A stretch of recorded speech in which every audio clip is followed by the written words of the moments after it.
Hello hello ঘর পরিষ্কার ও প্রয়োজনীয় ফার্নিচার। চলে আসছে লাইভে।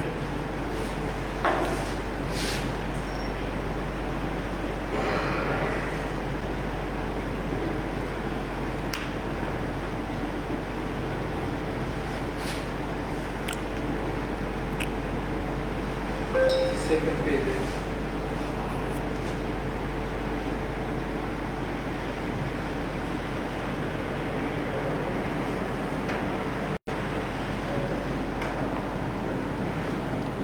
একটা বন্ধ করে দাও, এই যে এটা বেশি সাউন্ড হচ্ছে।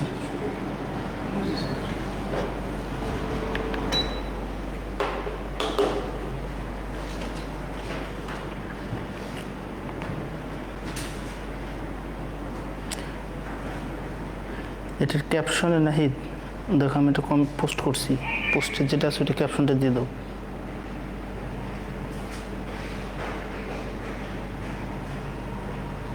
পিছনে দাঁড়া।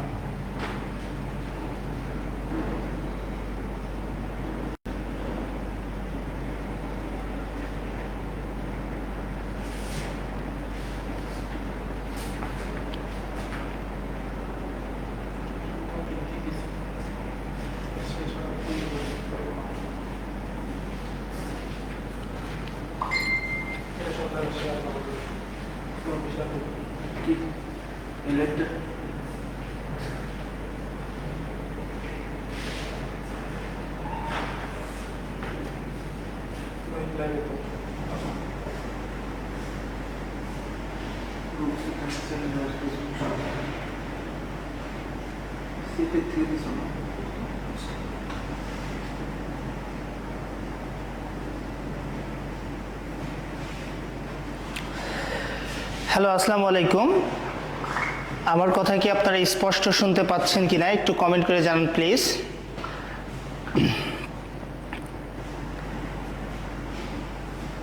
না, দরজাটা কি খুলে রাখবো এটা? আসসালামু আলাইকুম, আমার কথা কি আপনারা শুনতে পাচ্ছেন কিনা একটু কমেন্ট করে জানান। যে যেখান থেকে আপনারা ক্লাসটিতে জয়েন করেছেন প্লিজ একটু কমেন্ট করে জানান। আমি আপনাদের সাথে একটু পরিচিত হতে চাই। আমি রাকিবুল ইসলাম তুষার, আমি সেফের একজন সদস্য। আজকে আপনাদের সঙ্গে আমি ক্লাস নিব যে ভার্বের ক্লাসিফিকেশন সম্পর্কে, এবং আজকের ক্লাসে আপনারা যারা সর্বোচ্চ শেয়ার করবেন তাদের জন্য রয়েছে আমার লিখিত একটি গুরুত্বপূর্ণ বই। বইটির নাম হচ্ছে ইংলিশ মেমোরি। এই বইটি ভোকাবুলারি বেজ ঠিক করতে বলুন। অর্থাৎ আজকে যারা আপনারা ক্লাসটি সর্বোচ্চ শেয়ার করবেন, সর্বোচ্চ শেয়ারকারীদের মধ্য থেকে 3 জন আপনারা আজকে এই বইটি উপহার পাবেন। আপনারা এর আগে ইংরেজি ক্লাসে আহমদ স্যার তিনি ইংলিশ টেক্সট মার্কার বইটি আপনাদেরকে উপহার হিসেবে পাঠিয়েছেন। এর পাশাপাশি আমাদের সবার প্রিয় জুবাইর স্যার, শাওন স্যার এবং ফাহিম স্যার, তারা প্রত্যেকেই তাদের ক্লাস সর্বোচ্চ শেয়ারকারীদেরকে 3টি বই পাঠানো হয়েছে। আমি আমার ক্লাস যারা সর্বোচ্চ শেয়ার করবেন তাদের জন্য আমি আমার ইংলিশ মেমোরি বইটি, এই বইয়ের 3টি কপি আমি আপনাদের মধ্যে দিতে চাই। একটু ভিন্ন টাইপের বইটি, অর্থাৎ গতানুগতিক বইগুলোর বাইরে যে এই বইটি নিয়ে কাজ করা হয়েছে, যে মেমোরাইজিং পার্টকে প্রাধান্য বা সর্বোচ্চ গুরুত্ব দিয়ে বইটি সাজানো হয়েছে। বইটিতে মূলত রয়েছে ভোকাবুলারি, প্রিপোজিশন, ফ্রেজ, স্পেলিং সহ অন্যান্য যে মুখস্থ পার্ট এটা, এবং কিছু গুরুত্বপূর্ণ শর্টকাট টেকনিক্সও সেইখানে অ্যাপ্লাই করা হয়েছে। অর্থাৎ বইটাকে 2টি অংশে ভাগ করা হয়েছে। এজন্য আমি আপনাদের মাঝে বইটি দিতে চাই, যে আশা করি বইটি যারা পাবেন তারা উপকৃত হবেন। দ্রুত ঝটপট আপনারা আজকের ক্লাসটি আপনাদের ফ্রেন্ডদেরকে মেনশন করেন এবং শেয়ার করে দিন। সর্বোচ্চ মেনশন এবং শেয়ারকারীকে বইটি গিফট করা হবে।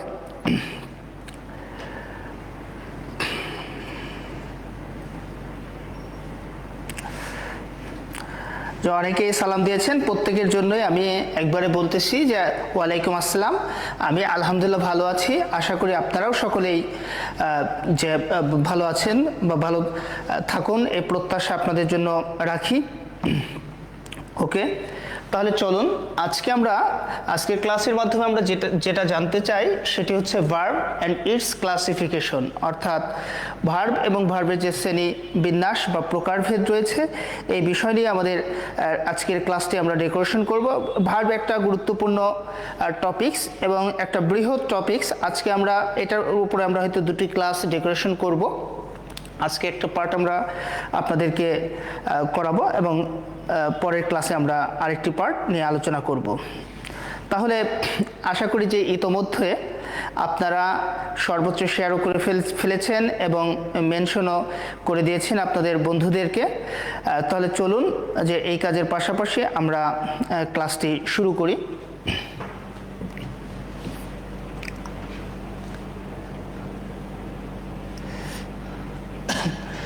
দেখেন যে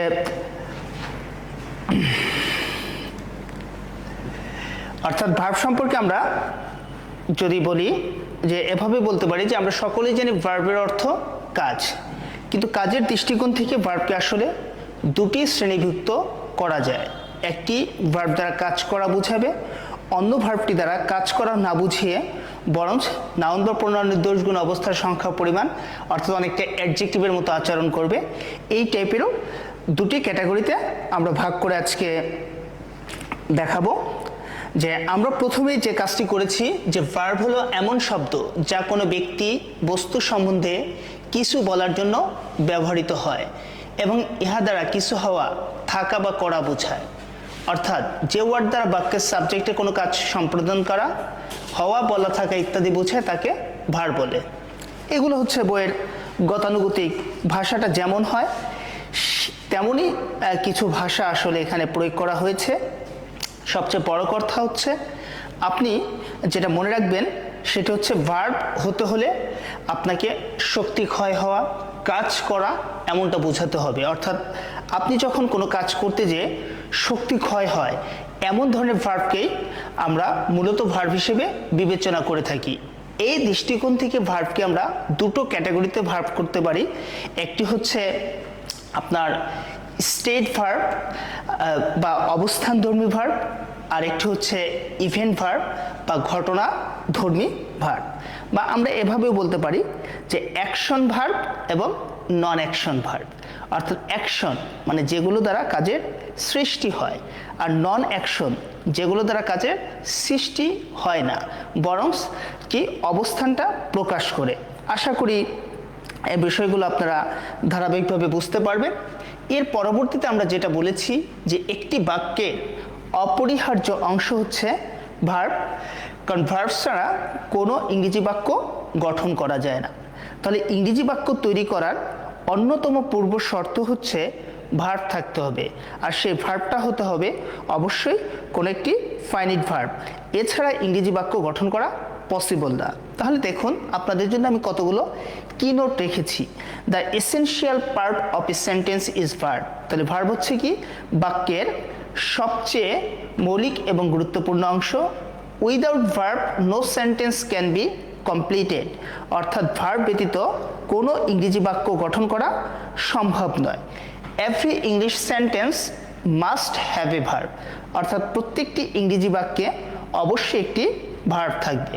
verb agrees with subject, number and person. অর্থাৎ ভার্ব হচ্ছে সাবজেক্ট, নাম্বার এবং পার্সন, এই তিনের সঙ্গে কি করবে? অ্যাগ্রি বা সমন্বয় করবে।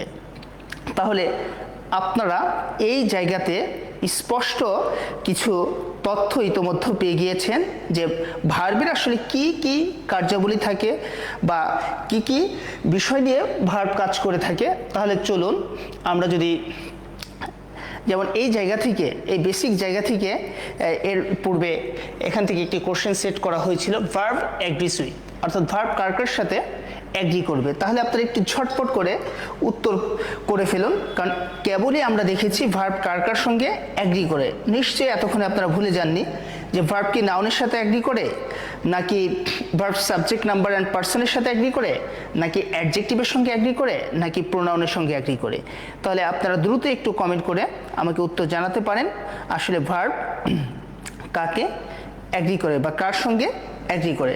একটু দ্রুত আপনারা যদি কমেন্ট করে আমাকে একটু জানান যে ভার্ব কার সঙ্গে অ্যাগ্রি করে। ওকে, আমি ইতোমধ্যে আপনাদের থেকে সানজিদা আক্তার উনি উত্তর করেছেন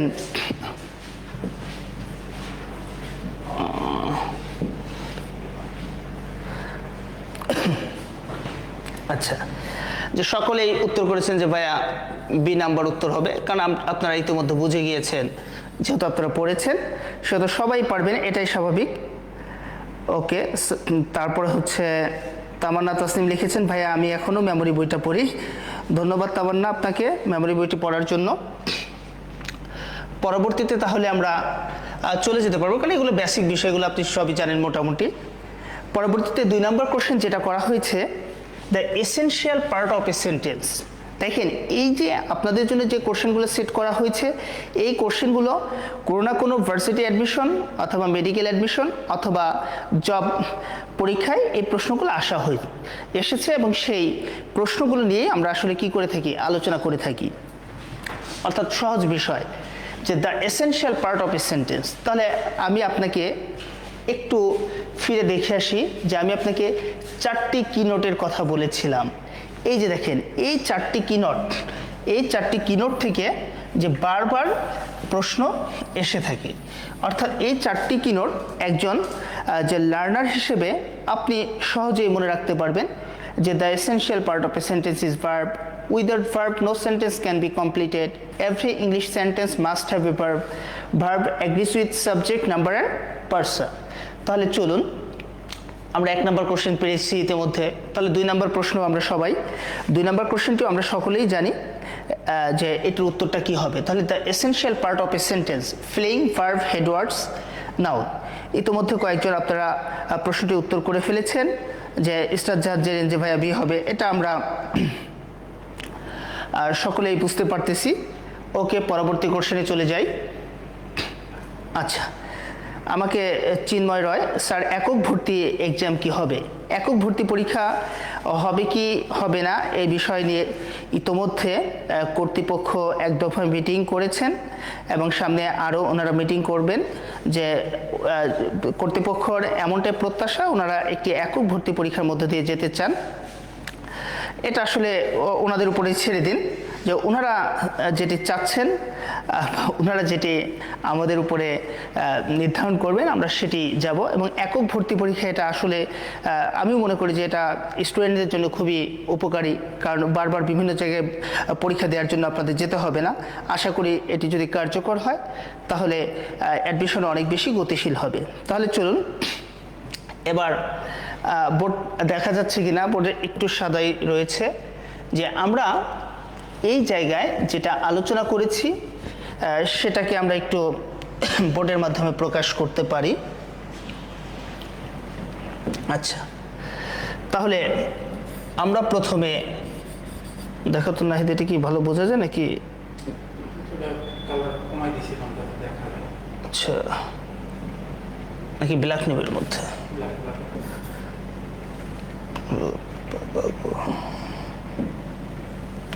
ওকে, অর্থাৎ আমরা যখন ভার্বের যে এই যে ক্লাসিফিকেশন দেখব, এই ক্লাসিফিকেশনের মধ্যে আপনাকে প্রথমে থাকবে ফাইনিট এবং দ্বিতীয়ত থাকবে নন ফাইনিট। অর্থাৎ এ দুটো আপনাকে বোঝাটা খুবই জরুরি। অর্থাৎ ফাইনিট মানে সমাপিকা, আমরা সকলেই জানি। নন ফাইনিট মানে হচ্ছে অসমাপিকা। এখানে কিছু বলার রয়েছে, আপনি সহজে মনে রাখার জন্য জাস্ট একটি কথার মাধ্যমে আপনি বিষয়টি মনে রাখতে পারেন। সেটি হচ্ছে সমাপিকা ক্রিয়া মানে যে ক্রিয়া নিজেই অর্থ সম্পূর্ণ করতে পারে, অসমাপিকা ক্রিয়া যে ক্রিয়া অসম্পূর্ণ। তাহলে অসম্পূর্ণ ক্রিয়াকে আমরা অসমাপিকা বা নন ফাইনিট ভার্ব বলতে পারি, আর যে ক্রিয়া অর্থ সম্পূর্ণ করে তাকে আমরা সমাপিকা বা ফাইনিট ভার্ব বলতে পারি। এখন এই যে অসমাপিকা ক্রিয়া বা নন ফাইনিট ভার্ব, এটাকে আমরা 3 ভাগে ভাগ করে থাকি। একটা হচ্ছে ইনফিনিটিভ, এবং একটি হচ্ছে জেরান্ড এবং আরেকটি হচ্ছে পার্টিসিপল। মজার বিষয় হচ্ছে আপনার ইনফিনিটিভ এবং জেরান্ড এ দুটোকে আমরা ফাংশনগত দিক থেকে নাউন বলে থাকি, আর পার্টিসিপলকে আমরা ফাংশনগত দিক থেকে অ্যাডজেক্টিভ বলে থাকি। তাহলে আপনি আবার একটু খেয়াল করবেন যে যেটি আপনার নন ফাইনাইট ভার্বের ইনফিনিটিভ এবং জেরান্ড, তাহলে ইনফিনিটিভ হচ্ছে টু প্লাস ভার্ব ওয়ান যদি বাক্যে নাউনের মতো ফাংশন করে, আর ভার্ব প্লাস আইএনজি যদি বাক্যে নাউনের মতো ফাংশন করে তাহলে তাকে আমরা জেরান্ড বলবো। আর পার্টিসিপল এটি তিন ভাগে বিভক্ত করব, একটি হচ্ছে প্রেজেন্ট পার্টিসিপল, অন্যটি হচ্ছে পাস্ট পার্টিসিপল এবং শেষটি হচ্ছে পারফেক্ট পার্টিসিপল। অর্থাৎ ভার্ব প্লাস আইএনজি এটি প্রেজেন্ট পার্টিসিপল, ভার্বের তৃতীয় রূপ পাস্ট পার্টিসিপল, আর হ্যাভিং যোগ V3 এটি পারফেক্ট পার্টিসিপল। তাহলে এই জায়গাটা আমাদের সুন্দর করে বুঝতে হবে। এই জায়গাটা ভালো বুঝতে পারলে আমার জন্য অনেক কিছুই ক্লিয়ার হয়ে যাবে। তাহলে দেখুন যে নন ফাইনাইট ভার্ব আদৌ আসলে এরা বাক্যে ভার্বের ফাংশন করেন না, এরা বাক্যে কখনো নাউনের ফাংশন করেন, আবার বা কখনো এরা অ্যাডজেক্টিভের ফাংশন করে থাকে। এই যে ভার্ব ও নাউনের ফাংশন করে বিধায় একে ভার্বাল নাউনও বলা যায়, ভার্ব অ্যাডজেক্টিভের মতো ফাংশন করে বিধায় ভার্বাল অ্যাডজেক্টিভও আমরা বলতে পারি পার্টিসিপলকে। তাহলে অর্থাৎ আমরা যদি ভার্ব সম্পর্কে তথ্য দেই, ভার্ব বলতে মূলত ফাইনাইট ভার্বকে আমরা বুঝে থাকি বা চিনে থাকি বা জেনে থাকি। তাহলে এখন থেকে আমরা যে কাজটা করব, নন ফাইনাইট ভার্ব আদত বাক্যে ভার্বের মতো ফাংশন করে না। ও গঠনগত দিক থেকে ভার্ব হলেও যখন ইনফিনিটিভ বা জেরান্ড হবে তখন নাউন, যখন পার্টিসিপল হবে তখন অ্যাডজেক্টিভ। এখন প্রশ্ন হচ্ছে যে আমি ইনফিনিটিভ চিনব কিভাবে, জেরান্ড চিনব কিভাবে? আমি তো বলতেছি যে ইনফিনিটিভ এবং জেরান্ড হচ্ছে নাউন। তাহলে আপনি যদি নাউনের পজিশনগুলো আপনার মনে থাকে যে নাউন কোন কোন অবস্থানে বসে, নাউন কোন কোন জায়গায় আমরা ব্যবহার করতে পারি, তাহলে আপনি ইনফিনিটিভকেও সেই জায়গায় ব্যবহার করতে পারেন। যেমন আমরা সকলেই জানি যে ভার্বের সাবজেক্ট অথবা অবজেক্টের স্থানে নাউন বসে থাকে। তাহলে ভার্বের সাবজেক্ট রূপে আপনি ইনফিনিটিভ ব্যবহার করতে পারবেন, ভার্বের অবজেক্ট রূপেও আপনি ইনফিনিটিভ বা জেরান্ড ব্যবহার করতে পারবেন। তারপরে ভার্বের কমপ্লিমেন্ট রূপে আপনি নাউন ব্যবহার করতে পারেন। এরপরে প্রিপোজিশনের অবজেক্ট হিসেবে, পজিটিভ অ্যাডজেক্টিভের অবজেক্ট হিসেবে, তারপরে ডিটারমিনারের অবজেক্ট হিসেবে, আর্টিকেলের পরে অথবা অ্যাডজেক্টিভের পরেও নাউন বসে, অ্যাপোজিশন রূপে নাউন বসে। তাহলে এই জায়গাগুলো আপনার যখন ক্লিয়ার হয়ে যাবেন তখন আপনি এমনিতেই এই বিষয়গুলো স্পষ্ট হয়ে যাবে যে আসলে এগুলো তেমন ডিফিকাল্ট কোনো বিষয় নয়। কিন্তু এই জায়গা থেকে প্রচুর ভর্তি পরীক্ষায় প্রশ্ন সেট করা হয়, কারণ এগুলো একেবারে বেসিক টার্ম। আর পার্টিসিপলের বিষয়টা তো বলেছি যে পার্টিসিপল হচ্ছে ভার্ব থেকে উৎপন্ন কিন্তু আচরণ বা ফাংশন করবে অ্যাডজেক্টিভের, এই জন্য একে বলা হবে পার্টিসিপল। এখন প্রশ্ন থেকে যায় যে স্যার, যে এই যে আপনি দুটো বিষয় যে verb plus ING, present participle এবং জেরান্ড, এ দুটো তো চেহারা দেখতে একই রকম, অর্থাৎ যে যমজ ভাই বোনের মতো, যে জেরান্ড এবং পার্টিসিপল। প্রশ্ন হচ্ছে তাহলে পার্থক্যটা কোথায়? জেরান্ড হলে সেই বিষয়টি দ্বারা স্থির অথবা আবদ্ধ কোনো স্থান, স্থির কোনো অবস্থা অথবা আবদ্ধ কোনো স্থানকে বোঝাবে। যেমন যে সুইমিং ইজ গুড এক্সারসাইজ, তাহলে এই যে সুইমিং, এটাকে আমরা কি বলতেছি? জেরান্ড বলবো, কারণ এখানে যে অথবা আমি বললাম এ সুইমিং পুল, দেখুন তাহলে এটি একটি আবদ্ধ কোনো স্থানকে নির্দেশ করতেছে। কিন্তু দেখেন আপনি যদি বলেন এ সুইমিং বেবি, তাহলে যখন আপনি বলতেছেন যে এ সুইমিং বেবি অর্থাৎ কি সাঁতার কাটারত একজন শিশু, তাহলে দেখেন এই যে সাঁতার কাটছে সেটি কি চলমান রয়েছে, এই জন্য এটিকে আমরা বলবো পার্টিসিপল। তাহলে আশা করি আপনারা এই জায়গাটা যে নন ফাইনাইট ভার্বের যে ক্লাসিফিকেশন, এটি সম্পর্কে আপনারা মোটামুটি একটি ধারণা পেয়েছেন। তেমনইভাবে এবার যদি আপনি ফাইনাইট ভার্ব যদি দেখেন, তাহলে ফাইনাইট ভার্বের মূল ক্লাসিফিকেশন হচ্ছে, ফাইনাইট ভার্ব হচ্ছে একটি হচ্ছে এখানে ট্রানজিটিভ, আর একটি হচ্ছে ইনট্রানজিটিভ। অথবা আমরা এভাবে যে ফাইনাইট ভার্বকে দুভাগে ভাগ করা যায়, একটা হচ্ছে প্রিন্সিপাল ভার্ব আর একটা হচ্ছে অক্সিলারি ভার্ব।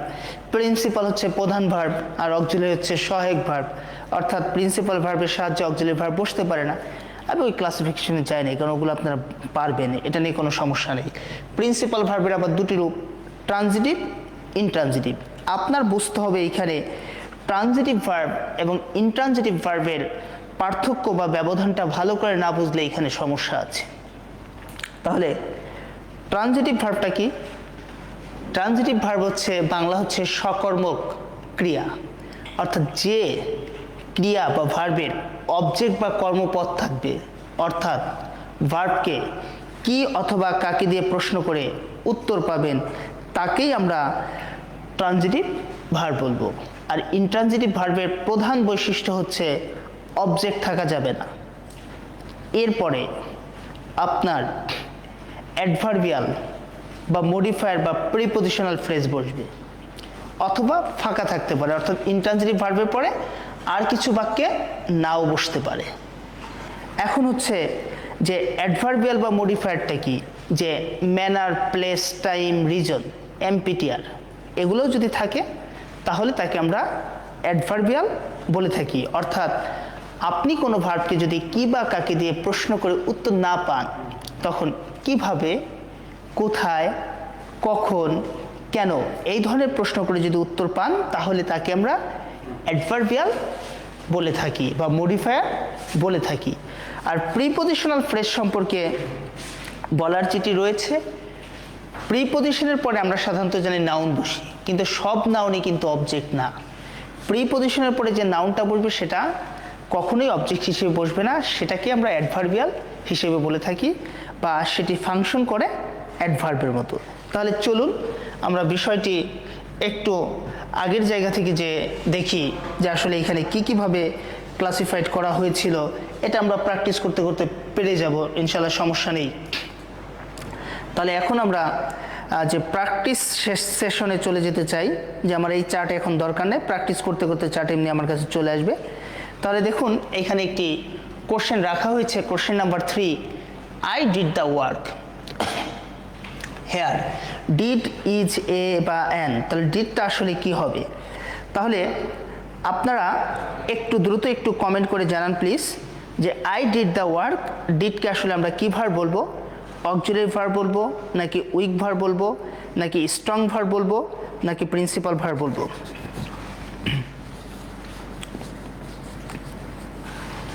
আচ্ছা, সাদাত হোসেন আমাকে মেসেজ করেছেন যে স্যার একই ভার্ব কখনো ট্রানজিটিভ কখনো ইনট্রানজিটিভ হতে পারে তো?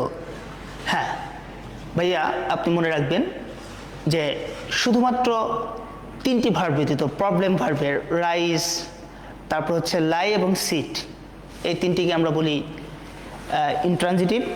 জন্মগতভাবে একে কখনোই ট্রানজিটিভ করা যাবে না। আবার এদের ট্রানজিটিভ রূপ হচ্ছে লে, সেট এবং রেয়াইজ, এরা জন্মগতভাবে ট্রানজিটিভ। এছাড়া যত ইনট্রানজিটিভ ভার্ব আছে, সাধারণত গো, কাম, রান, সি, ওয়াক, এই ভার্বগুলি সাধারণত ইনট্রানজিটিভ ভার্ব হিসেবে বহু প্রচলিত। গো, কাম, রান, সি, ওয়াক, এই ভার্বগুলোই মূলত বাক্যে ইনট্রানজিটিভ ভার্ব হিসেবে বসে থাকে। এখন কেন? কারণ এই ভার্বগুলোকে আপনি কি দিয়ে প্রশ্ন করলে সাধারণত উত্তর দিতে পারবে না, কাকে দিয়ে প্রশ্ন করলে সাধারণত উত্তর দিতে পারবে না। কিন্তু আপনি যদি প্রশ্ন করেন কিভাবে, কোথায়, কখন, কেন, তাহলে তারা উত্তর দিতে পারে। এই ভার্বগুলো সাধারণত ইনট্রানজিটিভ ভার্ব। এই ইনট্রানজিটিভ ভার্বগুলোকে আপনি বিভিন্ন প্রক্রিয়ার মাধ্যমে ট্রানজিটিভ করতে পারেন। কখনো পজিটিভ ভার্বের সাহায্যে, কখনো গ্রুপ ভার্বের সাহায্যে, কখনো ফ্যাক্টিটিভ ভার্বের সাহায্যে, কখনো কগনিট ভার্বের সাহায্যে। অর্থাৎ আপনি চাইলে যে কোনো ইনট্রানজিটিভ ভার্বকে আপনি ট্রানজিটিভ ভার্বে পরিণত করতে পারবেন, শুধুমাত্র প্রবলেম ভার্বের মধ্যে যে ভার্বগুলোকে স্পেসিফাইড করে দেওয়া হয়েছে সেই ভার্বগুলো ব্যতীত। তাহলে আশা করি আপনারা বুঝতে পেরেছেন। তাহলে আপনারা সাধারণত মনে রাখবেন গো, কাম, রান, সি, ওয়াক এই ভার্বগুলো সাধারণত ইনট্রানজিটিভ, কিন্তু একে যখন আপনি বিশেষ ফর্মুলা প্রয়োগ করবেন, বিশেষ পদ্ধতি ব্যবহার করবেন, তখন এরা ট্রানজিটিভ হয়ে যাবে। তাহলে চলুন আমরা যে আলোচনায় ছিলাম সেই আলোচনায় চলে যাই। যে 3 নম্বর প্রশ্নের সবাই উত্তর করেছেন যে স্যার এটি প্রিন্সিপাল ভার্ব হবে, কিন্তু আমরা তো জানি যে ডিড একটি অক্সিলারি ভার্ব, অর্থাৎ যখন কোনো অক্সিলারি ভার্ব সরাসরি যখন মেইন ভার্ব হিসেবে বসবে, অর্থাৎ একাকী বসবে, তখন সে আর অক্সিলারি ভার্ব থাকবে না, তখন সেটা হয়ে যাবে প্রিন্সিপাল ভার্ব। কিন্তু যখন কোনো অক্সিলারি ভার্বের পরে আরেকটি মেইন ভার্ব থাকবে, তখন ওরা অক্সিলারি ভার্ব হিসেবে বাক্যে বসে। তাহলে এই জন্য এই যে আই ডিড দ্য ওয়ার্ক, দেখেন এখানে ডিড ভার্বটা আসলে কি অক্সিলারি ভার্ব না, ডিড ভার্বটা আসলে মেইন ভার্ব বা প্রিন্সিপাল ভার্ব। তাহলে প্রিন্সিপাল ভার্ব কোন ভার্ব? যে প্রিন্সিপাল ভার্বের আরেক নামই হচ্ছে মেইন ভার্ব বা ইন্ডিপেন্ডেন্ট ভার্বও আমরা বলতে পারি। তাহলে আশা করি আপনারা যে কোশ্চেন নাম্বার 3 সম্পর্কে বুঝতে পেরেছেন। এবার আমরা কোশ্চেন নাম্বার 4-এ চলে যাব। 4 নম্বর কোশ্চেন আপনারা একটু দ্রুত একটু কমেন্ট করে জানান প্লিজ। আপনারা শুধু বন্ধুদের শেয়ার বা মেনশন করলেই হবে না, আপনাদের মূল কাজটা হচ্ছে যে আপনাকে যে কাজটা করতে দেওয়া হয়েছে, যে প্রশ্নগুলো সলভ করা হচ্ছে, এগুলো আপনি দ্রুত কমেন্ট করে আমাকে উত্তর জানাবেন। এটা হলো আপনার প্রধানতম কাজ। আপনি একটা বইয়ের জন্য শুধুমাত্র কমেন্ট আর শেয়ার করলেন, এই ক্ষেত্রে আপনি নজর দিলেন না, তাহলে সমস্যা হবে। Okay, no sentence can be formed without the dash. তাহলে দেখেন উপমা সাহিত্য মধ্যে আমাকে উত্তর পাঠিয়েছেন ইসরাত জাহান জেরিন, উনি উত্তর পাঠিয়েছেন প্রিন্সিপাল ভার্ব। আচ্ছা, তাহলে no sentence can be formed without the, যে কোনো সেন্টেন্সই কোন ভার্ব ব্যতীত গঠন করা যায় না। দেখেন ট্রানজিটিভ ভার্ব, যে আমি যদি বলি আই ইট, এটা কিন্তু একটা বাক্য, অর্থাৎ ইটটা কিন্তু এখানে ইনট্রানজিটিভ হয়ে গেছে। অর্থাৎ ট্রানজিটিভ ভার্ব ছাড়াও কিন্তু বাক্য গঠন করা যাবে। কিন্তু আপনি দেখেন যে প্রিন্সিপাল ভার্ব হচ্ছে এমন ভার্ব, যে প্রিন্সিপাল মানে কি প্রধান ভার্ব, অর্থাৎ প্রিন্সিপাল ভার্ব ব্যতীত সেন্টেন্স কোনোভাবেই আপনি কি করতে পারবেন না, গঠন বা ফর্ম তৈরি করতে পারবেন না। তাহলে আপনারা এবার আমরা আরও একটি প্রশ্ন নিয়ে হাজির হয়েছি, question number 5।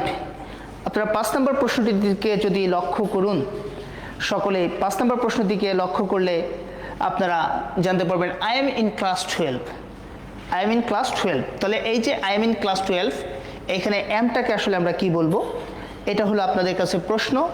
Cognate verb, factitive verb, auxiliary verb, principal verb. এবং আমার এক ভাই শাহেদ আহমেদ মামুন, উনি ফ্যাক্টিটিভ ভার্ব সম্পর্কে জানতে চেয়েছেন। অবশ্যই মামুন, আমি ফ্যাক্টিটিভ ভার্ব সম্পর্কে তোমাকে তথ্য দিব। ফ্যাক্টিটিভ ভার্ব হলো সেই ভার্ব যে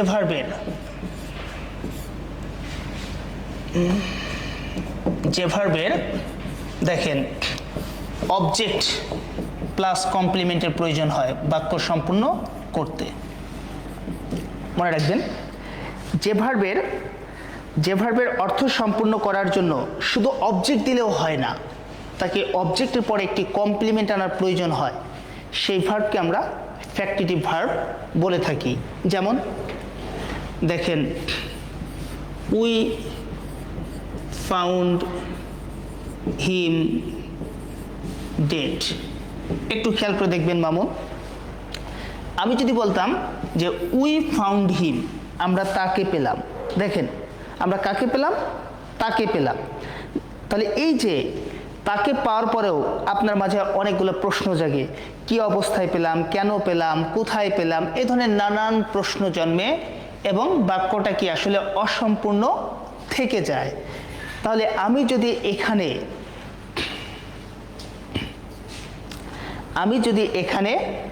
এইখানে এবার অতিরিক্ত একটি শব্দ সংযোজন করি, যে উই ফাউন্ড হিম ডেড, আমরা তাকে মৃত অবস্থায় পেলাম, তাহলে দেখেন এবার কিন্তু বাক্য কিন্তু সম্পূর্ণ হয়ে গেল। এবং এই যে যিনি হিম, তিনি ডেড, অর্থাৎ কমপ্লিমেন্ট কি? কমপ্লিমেন্ট হলো অর্থ হচ্ছে পরিপূরক। কমপ্লিমেন্ট সাবজেক্টেরও হতে পারে, অবজেক্টেরও হতে পারে। যখন সাবজেক্টের কমপ্লিমেন্ট হবে তখন বাক্যে বসবে লিঙ্কিং ভার্ব, আর যখন অবজেক্টের কমপ্লিমেন্ট হবে তখন বাক্যে বসবে ফ্যাক্টিটিভ ভার্ব। তাহলে সহজ কথায় যখন সাবজেক্টের কমপ্লিমেন্ট বসে তখন হচ্ছে বাক্যে ভার্বটি হয়ে যায় লিঙ্কিং, আর যখন অবজেক্টের কমপ্লিমেন্ট আসে তখন বাক্যে ভার্বটি হয়ে যায় ফ্যাক্টিটিভ। অর্থাৎ যে ভার্বের অবজেক্টের পরেও কমপ্লিমেন্ট আনার প্রয়োজন হয় বাক্য সম্পন্ন করার জন্য, সেই ভার্বকে আমরা ফ্যাক্টিটিভ ভার্ব বলে থাকি। তাহলে শাহেদ আহমেদ মামুন, আপনি কি আপনার প্রশ্নের উত্তর পেয়েছেন কি না একটু ব্যাখ্যা করে জানান প্লিজ। আশা করি আপনারা বুঝে গিয়েছেন। এই যে আমার প্রাণপ্রিয় শাকিল স্যার, তিনি লিখেছেন we want Bashar sir married. Shakil স্যারের বিয়ে একখান দিয়েছি, তার হচ্ছে না, তার আরটা বিয়ে দেবো। তাহলে সে বুঝবে যে বিয়ে করার জ্বালা কাকে বলে। নিজে বিপদে আসে, এই জন্য আমাকে বিপদে ফেলতে চায়। আমি যেমন আছি ভালো আছি। ওকে, আমার আরেক ভাই সমুদ্র শাহিন, উনি কগনিট ভার্বটা একটু বুঝিয়ে দিতে বলেছেন। অবশ্যই সমুদ্র, আমরা কগনিট ভার্ব সম্পর্কেও আপনাদেরকে একটি ধারণা দিতে চাই। তাহলে আসুন যে আসলে কগনিট ভার্বটা কি। কগনিট, আসলে কগনিটের বাংলা হচ্ছে সমধাতুজ ক্রিয়া। দেখুন যে ভার্ব এবং অবজেক্ট এ দুটো রুট বা ধাতু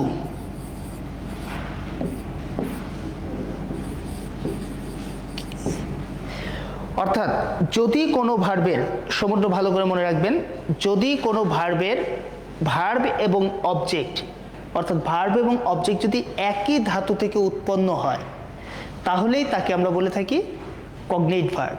যেমন যে he slept a sound sleep, তাহলে দেখেন সে গভীর ঘুমে ঘুমিয়েছিল। He slept a sound sleep, অর্থাৎ স্লেপ্ট এবং সাউন্ড স্লিপ দুটো বিষয়ের রুট বা মূল কিন্তু স্লিপ। আবার দেখো হি র্যান এ রেস, তাহলে র্যান এবং রেস একই ধাতু থেকে উৎপন্ন হয়েছে। আমি যদি বলি সে ভালো গান গায়, বেশে ঘুমিয়েছি, সে ভালো বাজনা বাজায়, সে যে চাল চেলেছে তাকে ষড়যন্ত্রকারী ছাড়া অন্য কিছু বলা যায় না। দেখেন বিশেষ পরীক্ষা একবার প্রশ্ন এসেছিল নিচের কোনটা সমধাতু ক্রিয়াপদের উদাহরণ, সেখানে ছিল সে যে চাল চেলেছে তাকে ষড়যন্ত্রকারী ছাড়া অন্য কিছু বলা যায় না। তাহলে চাল এবং চেলেছে একই ধাতু বা রুট থেকে এসেছে। তাহলে যখন তোমার একই ধাতু বা রুট থেকে যদি উৎপন্ন হয় কোনো কিছু, তাহলে সেই ভার্ব বা অবজেক্টকে কগনেট ভার্ব বা কগনেট অবজেক্ট আমরা বলতে পারি। তাহলে আশা করি যে সমুদ্র আপনিও বুঝতে পেরেছেন, যে আপনার কাছে ক্লিয়ার হয়ে গিয়েছে। তাহলে আপনাদের আমি এই যে আই এম ইন ক্লাস 12, তাহলে এই যে এখানে আপনারা সকলেই উত্তর করেছিলেন যে স্যার এমটা হচ্ছে আসলে প্রিন্সিপাল ভার্ব হবে।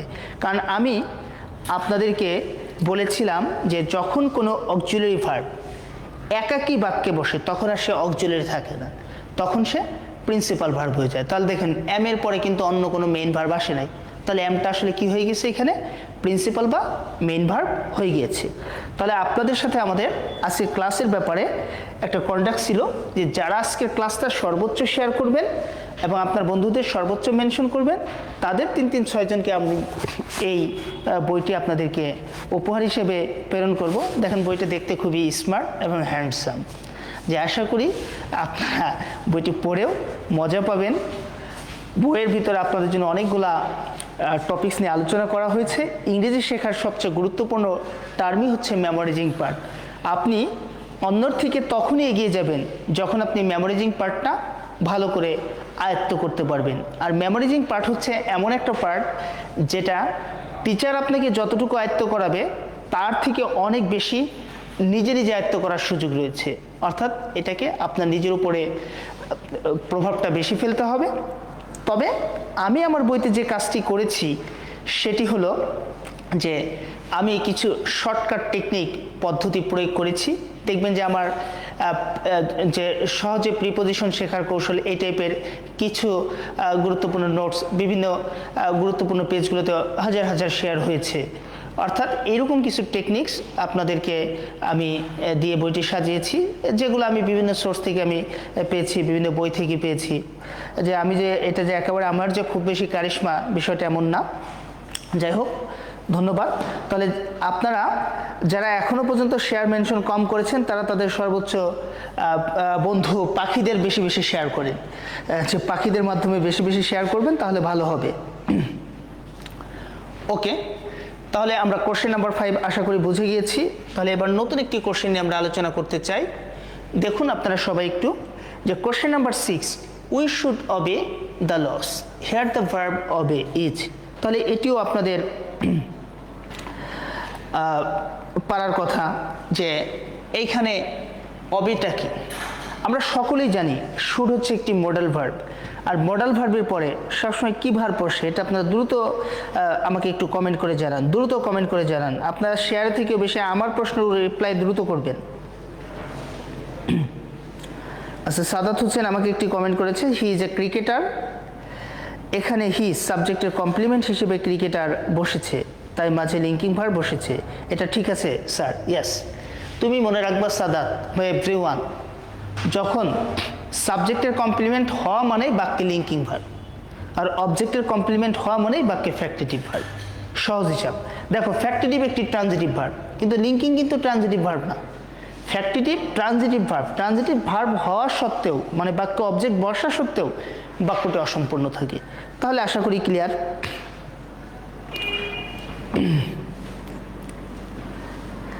ওকে, তাহলে যে আবু হাসান মুজাহিদ উনি লিখেছে মডেল ভার্বের পর মেইন ভার্ব বসে। এছাড়া বাকিরা সকলেই উত্তর করেছেন যে প্রিন্সিপাল ভার্ব। হ্যাঁ, আপনাদের সকলের উত্তর সঠিক হয়েছে, এটি প্রিন্সিপাল ভার্ব হবে। তাবাসসুম নিশু লিখেছে উত্তর পারে না ভাইয়া, ও ঢাকা ইউনিভার্সিটিতে প্রায় পড়া শেষ হয়ে গেল, বইরা কুদু হয়ে গেছে, এখনও যদি কয়েক উত্তর পায় না, কত বড় দুষ্ট। তাবাসসুম নিশু আমার দেখা অত্যন্ত একটি পরিশ্রমী মেয়ে। ওরা আসলে করোনার বছর ভর্তি পরীক্ষার জন্য কাজ করেছিল। যে করোনার বছর যে আসলে কি ছিল এটা তারাই জানে, যে ওরা এইচএসসি পরীক্ষা না দিয়ে পাশ করেছে। ওরা সেইরকম একটা জাতি যে এইচএসসি পরীক্ষায় না বসেই এইচএসসি পরীক্ষায় উত্তীর্ণ হয়েছে। তাহলে আপনারা বুঝতেই পারতেছেন যে ওদের আসলে কত ধৈর্য, কত প্যাশন ছিল। যাই হোক,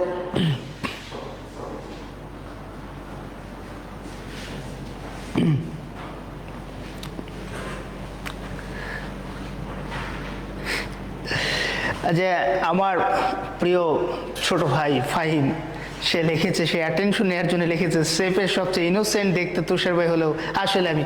অবশ্যই আমরা তো বুইরা হয়ে গেছি যে ফাহিম এখনও টকবকে তরুণ, তার রক্তের ভিতরে আসলে উথাল পাথাল করে, এবং সে যখনই কোনো কুইজ টুইজ নেয় সেখানে প্রথম পুরস্কার হিসেবে ফাহিমা পেয়ে যায়।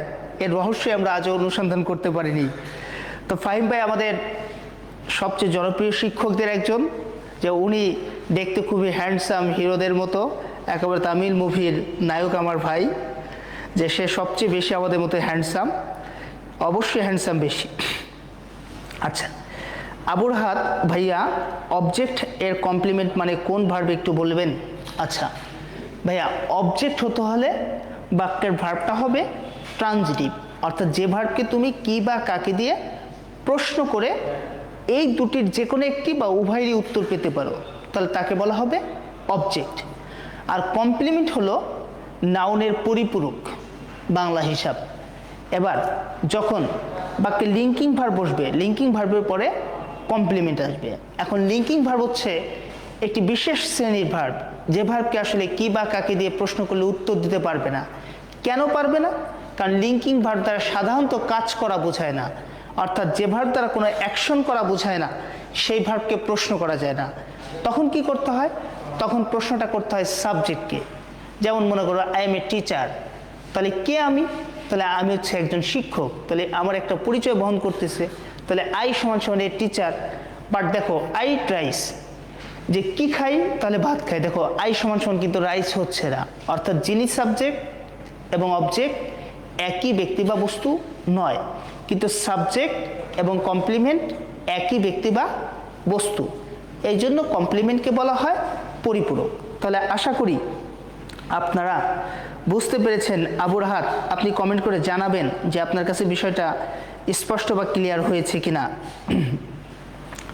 হ্যাঁ, তরিকুল ইসলাম ফাহিম সে লিখেছে ঈদের সালাম পেতে এসব লিখি ভাই। অবশ্যই তুমি সালামি পাইবা, কেন পাইবা না?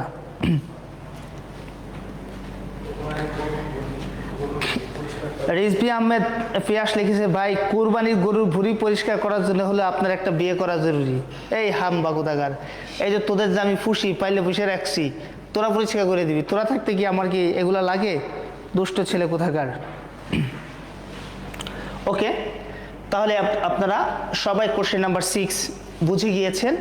এবার কোশ্চেন নাম্বার 7, এটির আমি ব্যাখ্যা দেব না, আপনি খালি দ্রুত ঝটপট কমেন্টে উত্তরটি জানিয়ে চলে যাবেন যে আপনারা আসলে বুঝছেন কিনা, এটা আমি ক্লিয়ার হতে চাই। নাথিং লাস্ট ফর এভার, তাহলে লাস্ট আসলে কি? যে কোনো কিছুই চিরস্থায়ী নয়। তাহলে দ্রুত খালি জাস্ট আপনি কমেন্ট করে চলে যান যে আপনি বুঝেছেন। এটা আমি জাস্ট বুঝতে চাই যে এখানে লাস্টকে কি আমরা অক্সিলারি ভার্ব বলবো, নাকি পার্টিসিপল ভার্ব বলবো, নাকি মেইন ভার্ব বলবো, নাকি মডাল অক্সিলারি ভার্ব বলবো? জাস্ট দ্রুত একটু শুধু কমেন্ট করে চলে যান যে এটি আসলে কি উত্তর হবে। যে একটু কমেন্ট করে চলে যান। যে আবু হাসান মুজাহিদ উনি লিখেছে সি হবে। সাদাত লিখেছে একজনকে সালামি দিলে সবাইকে দিতে হবে। আচ্ছা, আমি ভাই কুরবানি ঈদের দিন রাত 9টার সময় আমি তোদের ক্লাস নিব, যারা ক্লাসে পার্টিসিপেট করবি প্রত্যেকের আমি সালামি দেবো, কোনো টেনশনের কারণ নেই। তোরা এটা শেয়ার করে দে যে কুরবানি ঈদের রাতে আমি যারা আমার ক্লাস জয়েন করবে প্রত্যেককে আমি সালামি দেবো, কোনো টেনশনের কোনো কারণ নেই। আমি মানুষকে দিতে ভালোবাসি। যে নাকি ঈদের নামাজের পরে দেব না, রাত 9টার সময় ক্লাস নেব, ও সময় হবে ইনশাল্লাহ। সবাই অনেকেই আমাকে উত্তর করেছেন এবং সকলের উত্তর সঠিক হয়েছে। তাহলে চলুন আমরা পরবর্তী কোশ্চেনে চলে যাই যে which one is used both as auxiliary and principal verb. তাহলে নিচের কোনটি অক্সিলারি এবং প্রিন্সিপাল ভার্ব হতে পারে? তাহলে দেখেন কোশ্চেন নাম্বার 8, অর্থাৎ 8 নম্বর প্রশ্নে সমুদ্র শাহিন লিখেছে স্যার সালামি কত দিবেন? সালামি কত দিব সেটা ক্লাসে তুই অ্যাটেন্ড করলে ভাই বুঝতে পারবি। তো অ্যাটেন্ড করবি, তোর বিকাশ নাম্বার দিবি, তোর নাম্বারে চলে যাবে সালামি, নো টেনশন। সেটা যাই হোক না কেন, আমি তোমাদের সাথে একটা গল্প শেয়ার করি এই বিষয়ে। আমার মনে আছে আমি একবার হচ্ছে ক্লাস 5 থেকে 8 বাচ্চাদের জন্য আমি একটা কম্পিটিশনের আয়োজন করছি। তা ওরা ছোটো মানুষ দেখে ওদেরকে আমি একটা কুপন দিয়েছি। কুপনের 4টি পার্ট ছিল। একটি পার্ট ছিল লটারি।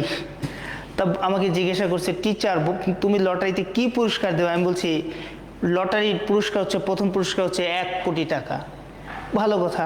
এবার যথারীতি অনুষ্ঠানের দিন বেবিগুলা এসেছে। এক বেবি সে কান্নাকাটি করতেছে, তার কুপন হারাই ফেলছে তার মা।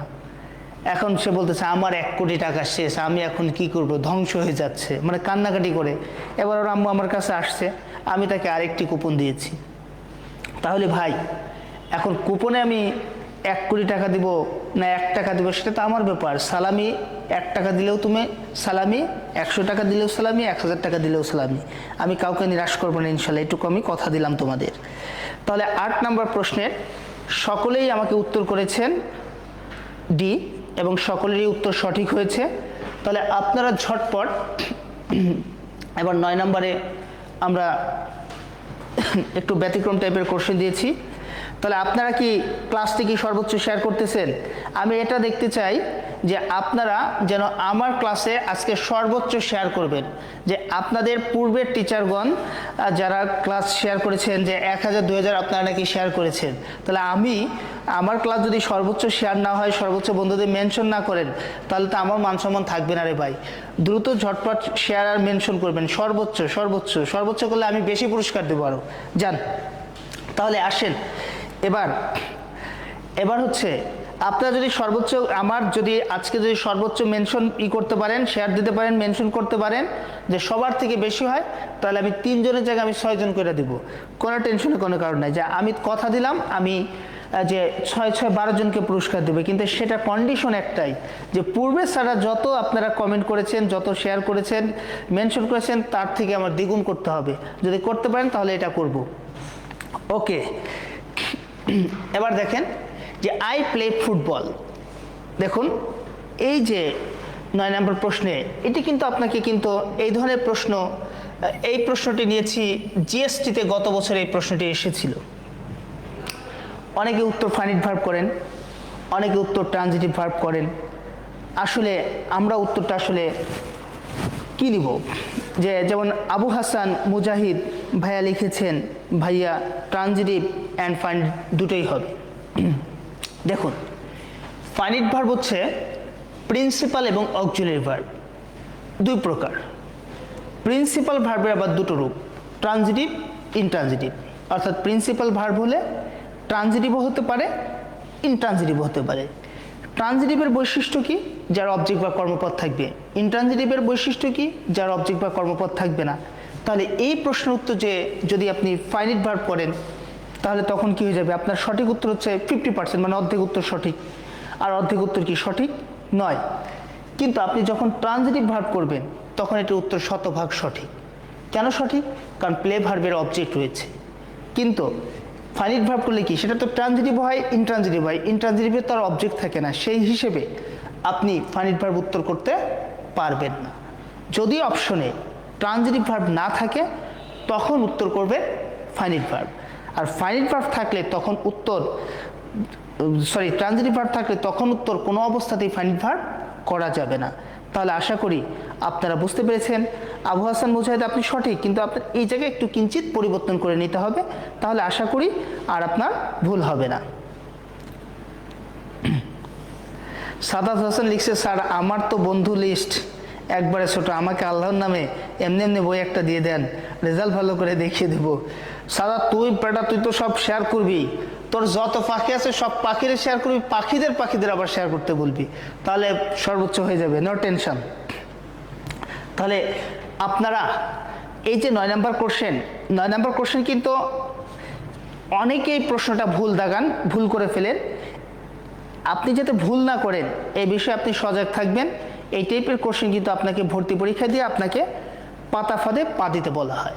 অর্থাৎ আপনি সঠিকভাবে ব্যাখ্যা না বুঝে যদি কাজ করেন, তখন কিন্তু আপনি ঝামেলায় পড়ে যাবেন। তাহলে কোশ্চেন নাম্বার 10, এবার হচ্ছে 10 নম্বর প্রশ্নটা আপনারা একটু ঝটপট অ্যান্সার করেন।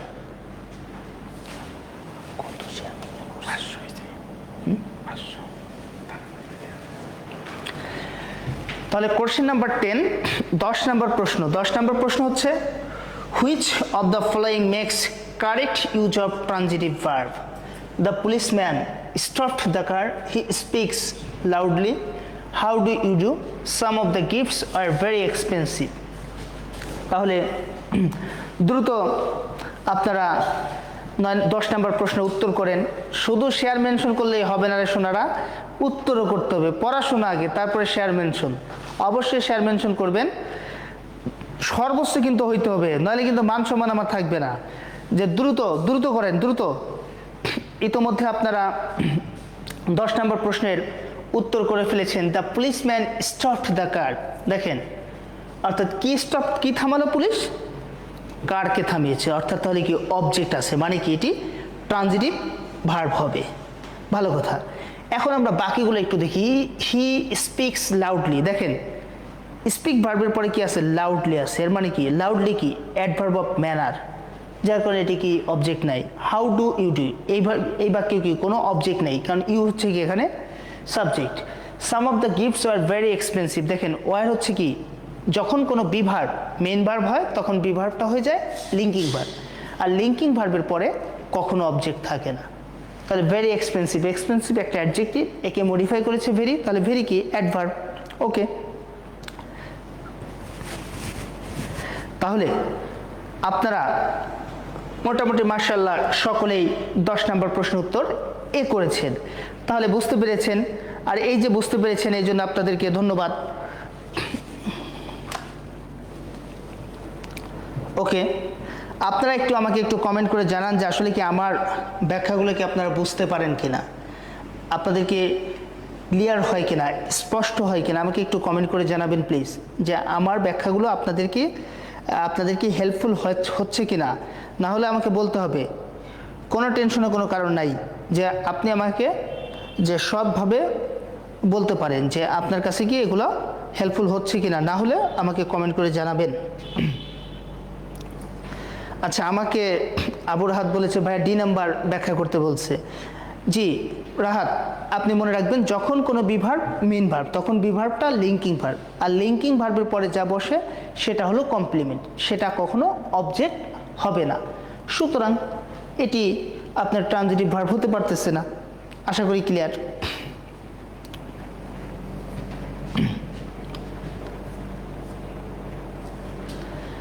তাহলে কোশ্চেন নাম্বার এবার 11 নাম্বার কোশ্চেন চলে যাব, যে আশা করি যে এটিও আপনারা বুঝতে পারবেন। He took shelter under a tree, he took shelter under a tree. তাহলে এইখানে আসলে টুকটাকে আমরা কি ভার্ব বলবো, ট্রানজিটিভ, ইনট্রানজিটিভ, নাকি বোথ এ অ্যান্ড বি, নাকি নেইদার এ নর বি?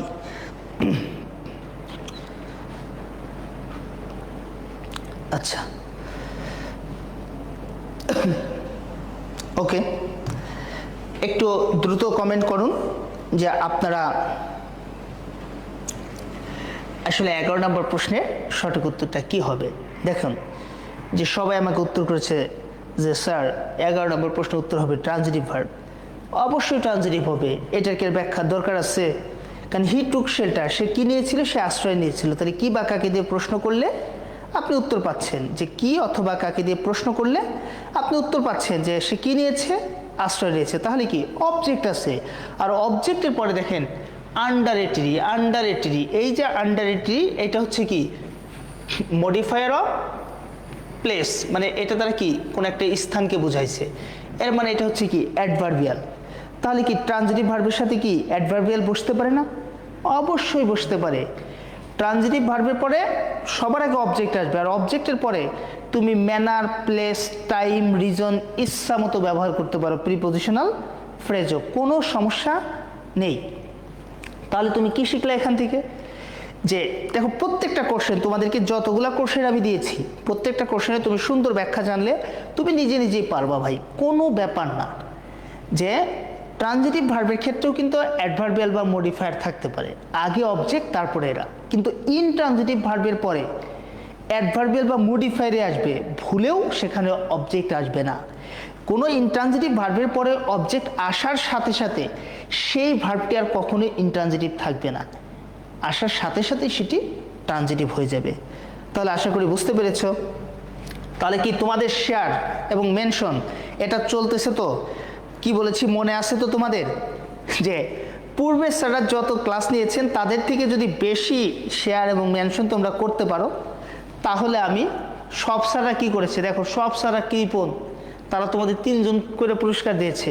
দেখো আমি কত উদার মানসিকতার পরিচয় দিচ্ছি, আমি তো ওদের ডাবল করে দিব। তাহলে আমি যদি আজকে ডাবল করে দেই, এরপরে ক্লাসে তাহলে ট্রিপল করে দেব।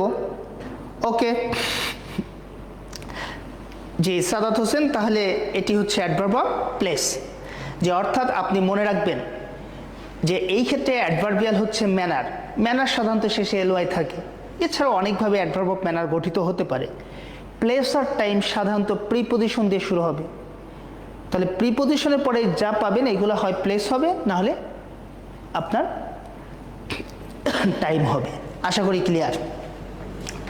তাহলে ও মাই god,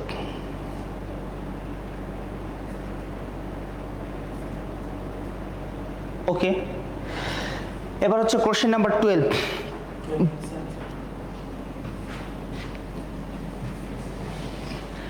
which one is an example of intransitive verb? ঝটপট উত্তর করবেন। দেখেন এখন আমি আপনাদের যাই করতে দেবো সবগুলো আপনি ক্লিয়ারলি পেয়ে যাবেন, কোনো ব্যাপার না।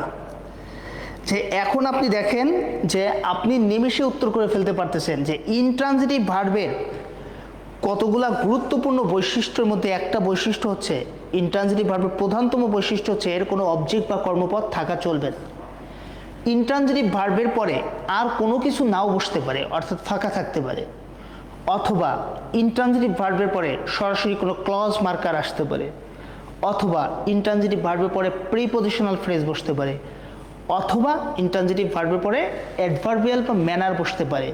সেটি ক্রম বা সিকোয়েন্স অনুযায়ী বসলে প্রথমে ম্যানার, তারপরে প্লেস, তারপরে type. That's enough intransitive verb সম্পর্কে। এই পয়েন্টগুলো তুমি যদি মনে রাখো তুমি কখনোই ভুল করবা না। আরেকটি গুরুত্বপূর্ণ বিষয় হচ্ছে ইন্ট্রানজিটিভ ভার্বযুক্ত বাক্যকে সাধারণভাবে প্যাসিভ করা যাবে না। তাহলে কি কি বৈশিষ্ট্য বলছি দেখেন, একটু মনে করুন। 1 নম্বর হচ্ছে ইন্ট্রানজিটিভ ভার্বের পরে কখনো অবজেক্ট থাকা যাবে না। 2 নম্বর হচ্ছে ইন্ট্রানজিটিভ ভার্বের পরে ফাঁকা থাকতে পারে, মানে আর কিছু নাও বসতে পারে। একমাত্র পৃথিবীতে একটি মাত্র ভার্ব যে ইন্ট্রানজিটিভ ভার্ব দিয়ে বাক্য শেষ করা যাবে। 3 নম্বর পয়েন্ট হচ্ছে ইন্ট্রানজিটিভ ভার্বের পরে সরাসরি ক্লজ মার্কার আসতে পারে। 4 নম্বর হচ্ছে এদের পরে প্রিপজিশনাল ফ্রেজ বসতে পারে। 5 নম্বর হচ্ছে অ্যাডভার্বিয়াল বা ম্যানার এমপিটিআর বসতে পারে সিকোয়েন্স অনুযায়ী। 6 নম্বর হচ্ছে এটি সাধারণত প্যাসিভ হবে না। যে শিক্ষার্থী এই 6টি পয়েন্ট ইন্ট্রানজিটিভ ভার্ব সম্পর্কে মনে রাখবে, আমি বিশ্বাস করি যে এই সংক্রান্ত যত প্রশ্ন আপনার জীবনে দেখা দিবে একটি প্রশ্ন আপনি কখনো ভুল করবেন না। যে এই 6টি পয়েন্ট সম্পর্কে মনে রাখবে যে সাদাত হাসান বলেছে, আবার বলতে বলেছে, সাদাতকে আমার ব্যক্তিগতভাবে খুবই ভালো মনে হয়েছে, ছেলেটা খুবই অ্যাক্টিভ, কোনো কিছু বলার সাথে সাথে সে লিখে ফেলে। এই জিনিসটা খুবই একজন স্টুডেন্টের একটি মানে সবচেয়ে ভালো একটি বৈশিষ্ট্য, যে আপনি যা কিছু শিখবেন সাথে সাথে নোট করে ফেলবেন। ধন্যবাদ সাদাত। আমি আবার বলবো, প্রথমত বলেছি ইন্ট্রানজিটিভ ভার্বের পরে অবজেক্ট থাকবে না, তাহলে ইন্ট্রানজিটিভ ভার্বের পরে অবজেক্ট থাকে না। 2 নম্বর পয়েন্ট ইন্ট্রানজিটিভ ভার্বের পরে ফাঁকা থাকে, মানে আর কিছু নাও বসতে পারে। 3 নম্বর পয়েন্ট ইন্ট্রানজিটিভ ভার্বের পরে সরাসরি ক্লজ মার্কার বসতে পারে। 4 নম্বর পয়েন্ট ইন্ট্রানজিটিভ ভার্বের পরে প্রিপজিশনাল ফ্রেজ বসে। 5 নম্বর পয়েন্ট অ্যাডভার্বিয়াল হিসেবে ম্যানার, প্লেস, টাইম সিকোয়েন্স অনুযায়ী বসতে পারে। 6 নম্বর ইন্ট্রানজিটিভ ভার্বের পরে ইন্ট্রানজিটিভ ভার্বযুক্ত বাক্য সাধারণত প্যাসিভ হবে না। এই 6টি পয়েন্ট যদি মনে রাখেন তাহলে আপনি কখনোই ভুল করবেন না।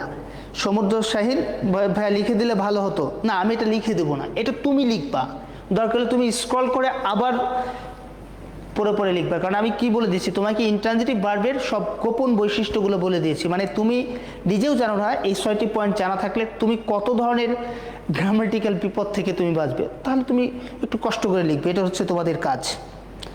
যা বলেছি আর বলবো না। তাহলে আসো 12 নম্বর প্রশ্ন আমরা একটু সলভ করি। Which one is an example of an intransitive verb? তাহলে 12 নম্বরে তোমরা অনেকেই উত্তর করেছিলে, শাপলা সাহেব সহ অনেকেই, যে বি নাম্বার উত্তর করেছিল। My family move to another city. দেখেন মুভটের পরে কি টু অ্যানাদার সিটি, তাহলে টু প্রিপজিশনাল ফ্রেজ বসেছে এবং অ্যানাদার সিটি মানে কি এটি কোনো স্থানকে বুঝিয়েছে, তাহলে এটি হচ্ছে কি অ্যাডভার্ব অফ প্লেস, যার কারণে আমরা নিঃসন্দেহে অপশন বি কে উত্তর হিসেবে নিতে পারতেছি। ওকে, কোনো সমস্যা নেই। এবার আমরা একটু দেখি বাকিগুলা কি আছে। দে পেইন্টেড দেয়ার ফেন্সেস, তাহলে তারা তাদের অর্থাৎ দেওয়ালগুলো কি করেছিল, সবুজ করেছিল। তাহলে ফেন্সেস অবজেক্ট আছে। We believe the boy, we believed the boy object আছে। He gave the papers to the lawyers, দেখো এখানে ডাবল অবজেক্ট আছে। গিভ হচ্ছে এমন একটি ভার্ব, সাধারণত গিভ যখন বাক্যে বসে তখন দুটি অবজেক্ট থাকে, আর দুটি অবজেক্টের ক্ষেত্রে মনে রাখবা যে আইডি মানে ইনডাইরেক্ট অবজেক্ট আগে, ডাইরেক্ট অবজেক্ট পরে। ইনডাইরেক্ট মানে প্রাণী আগে, বস্তু পরে। কিন্তু দেখো এখানে কি হয়েছে, উল্টা হয়েছে, বস্তু আগে ব্যক্তি পরে। যখন বস্তু আগে বসে ব্যক্তি পরে বসে তখন এদের মাঝখানে টু বা ফর বসে। তাহলে কি বলেছি যে তুমি কিছু ভার্ব পাবা যে ভার্বগুলো দুটো করে অবজেক্ট থাকবে, এই ভার্বগুলোকে বলা হয় ডাবল অবজেক্টযুক্ত ভার্ব। যখন দুটো অবজেক্ট থাকবে তখন প্রথম অবজেক্টটা হবে ইনডাইরেক্ট মানে প্রাণীবাচক, আর দ্বিতীয় অবজেক্টটা হবে ডাইরেক্ট বা বস্তুবাচক। আর এই ইনডাইরেক্ট এবং ডাইরেক্ট কে আবার পাল্টানো যায়, মানে ডাইরেক্টকে তুমি যদি আগে বসাও তাহলে ডাইরেক্টের পরে অতিরিক্ত হিসেবে টু বা ফর বসে। আশা করি ক্লিয়ার।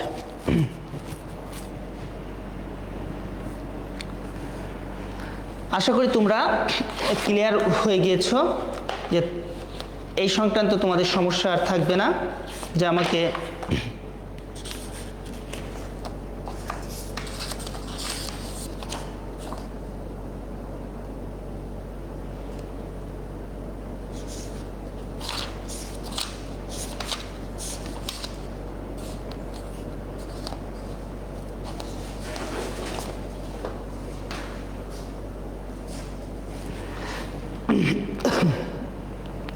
ওকে, আমরা পরবর্তী কোশ্চেনে চলে যেতে চাই।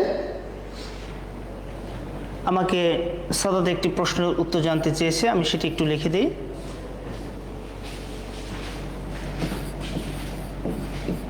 The smoke that is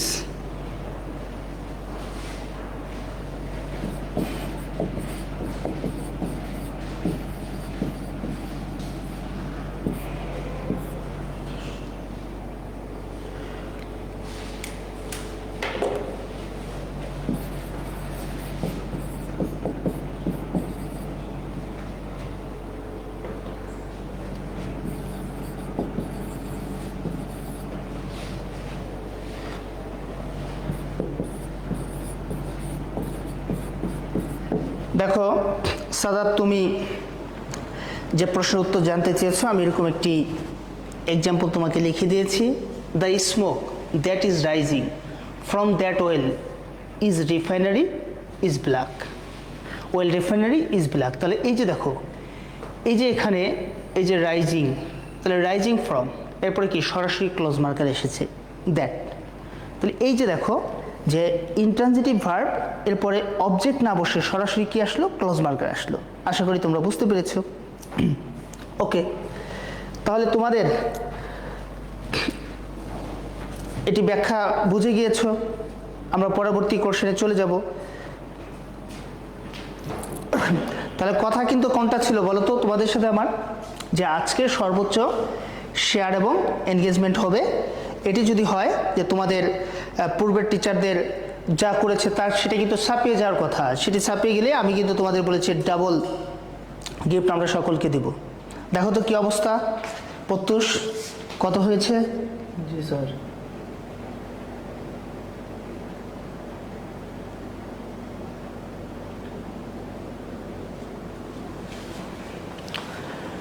okay, পরবর্তী অ্যাকশনে যেতে পারি আমরা। 600, সর্বনাশ, কেবল 627 হয়েছে। ওকে, তোমরা দ্রুত করো, দ্রুত। এবার আমরা কোশ্চেন নাম্বার 13 নম্বর প্রশ্নে চলে যেতে চাই। যে 13 নম্বর প্রশ্নটা আসলে কি বলেছে আমরা একটু দেখি। He was born in 1980, what kind of verb is it? তাহলে দেখো, হি ওয়াজ বর্ন ইন 1980, তাহলে সে 1980 সালে জন্মিয়েছিল। তাহলে এই যে খেয়াল করে দেখো, এখানে যদি তুমি খেয়াল করো তাহলে যেটি পাবে সেটি হচ্ছে বর্ণের পরে কি আছে, সময়ের কথা বলা আছে, টাইম। আর টাইমের শুরুতে কি আছে, প্রিপজিশন। তাহলে এটি কি, অ্যাডভার্বিয়াল অফ টাইম। তাহলে অ্যাডভার্বিয়াল অফ টাইম অবজেক্টহীন অবস্থায় যদি থাকে তখন ভার্বটাকে আমরা কি ট্রানজিটিভ বলি, যে নাকি ইনট্রানজিটিভ বলবো, নাকি লিঙ্কিং বলবো, নাকি নন ফাইনিট বলবো? যে আমাকে জান্নাতুল ফারহানা, সাদাত হাসান, ইসরাত জাহান জেরিন, তারপর হচ্ছে আবু হাসান মুজাহিদ, যে ইতোমধ্যে ওনারা উত্তর পাঠিয়ে দিয়েছেন যে বি নাম্বার হবে আবু রাহাত। এছাড়া সকলেই আপনারা উত্তর পাঠাচ্ছেন, সকলকে আপনাদের ধন্যবাদ। প্রত্যেকের নাম মেনশন করে আসলে এত সময় নষ্ট করার দরকার নেই। তাহলে আপনারা যে হি ওয়াজ বর্ন ইন 1980, তাহলে এটি কি হবে?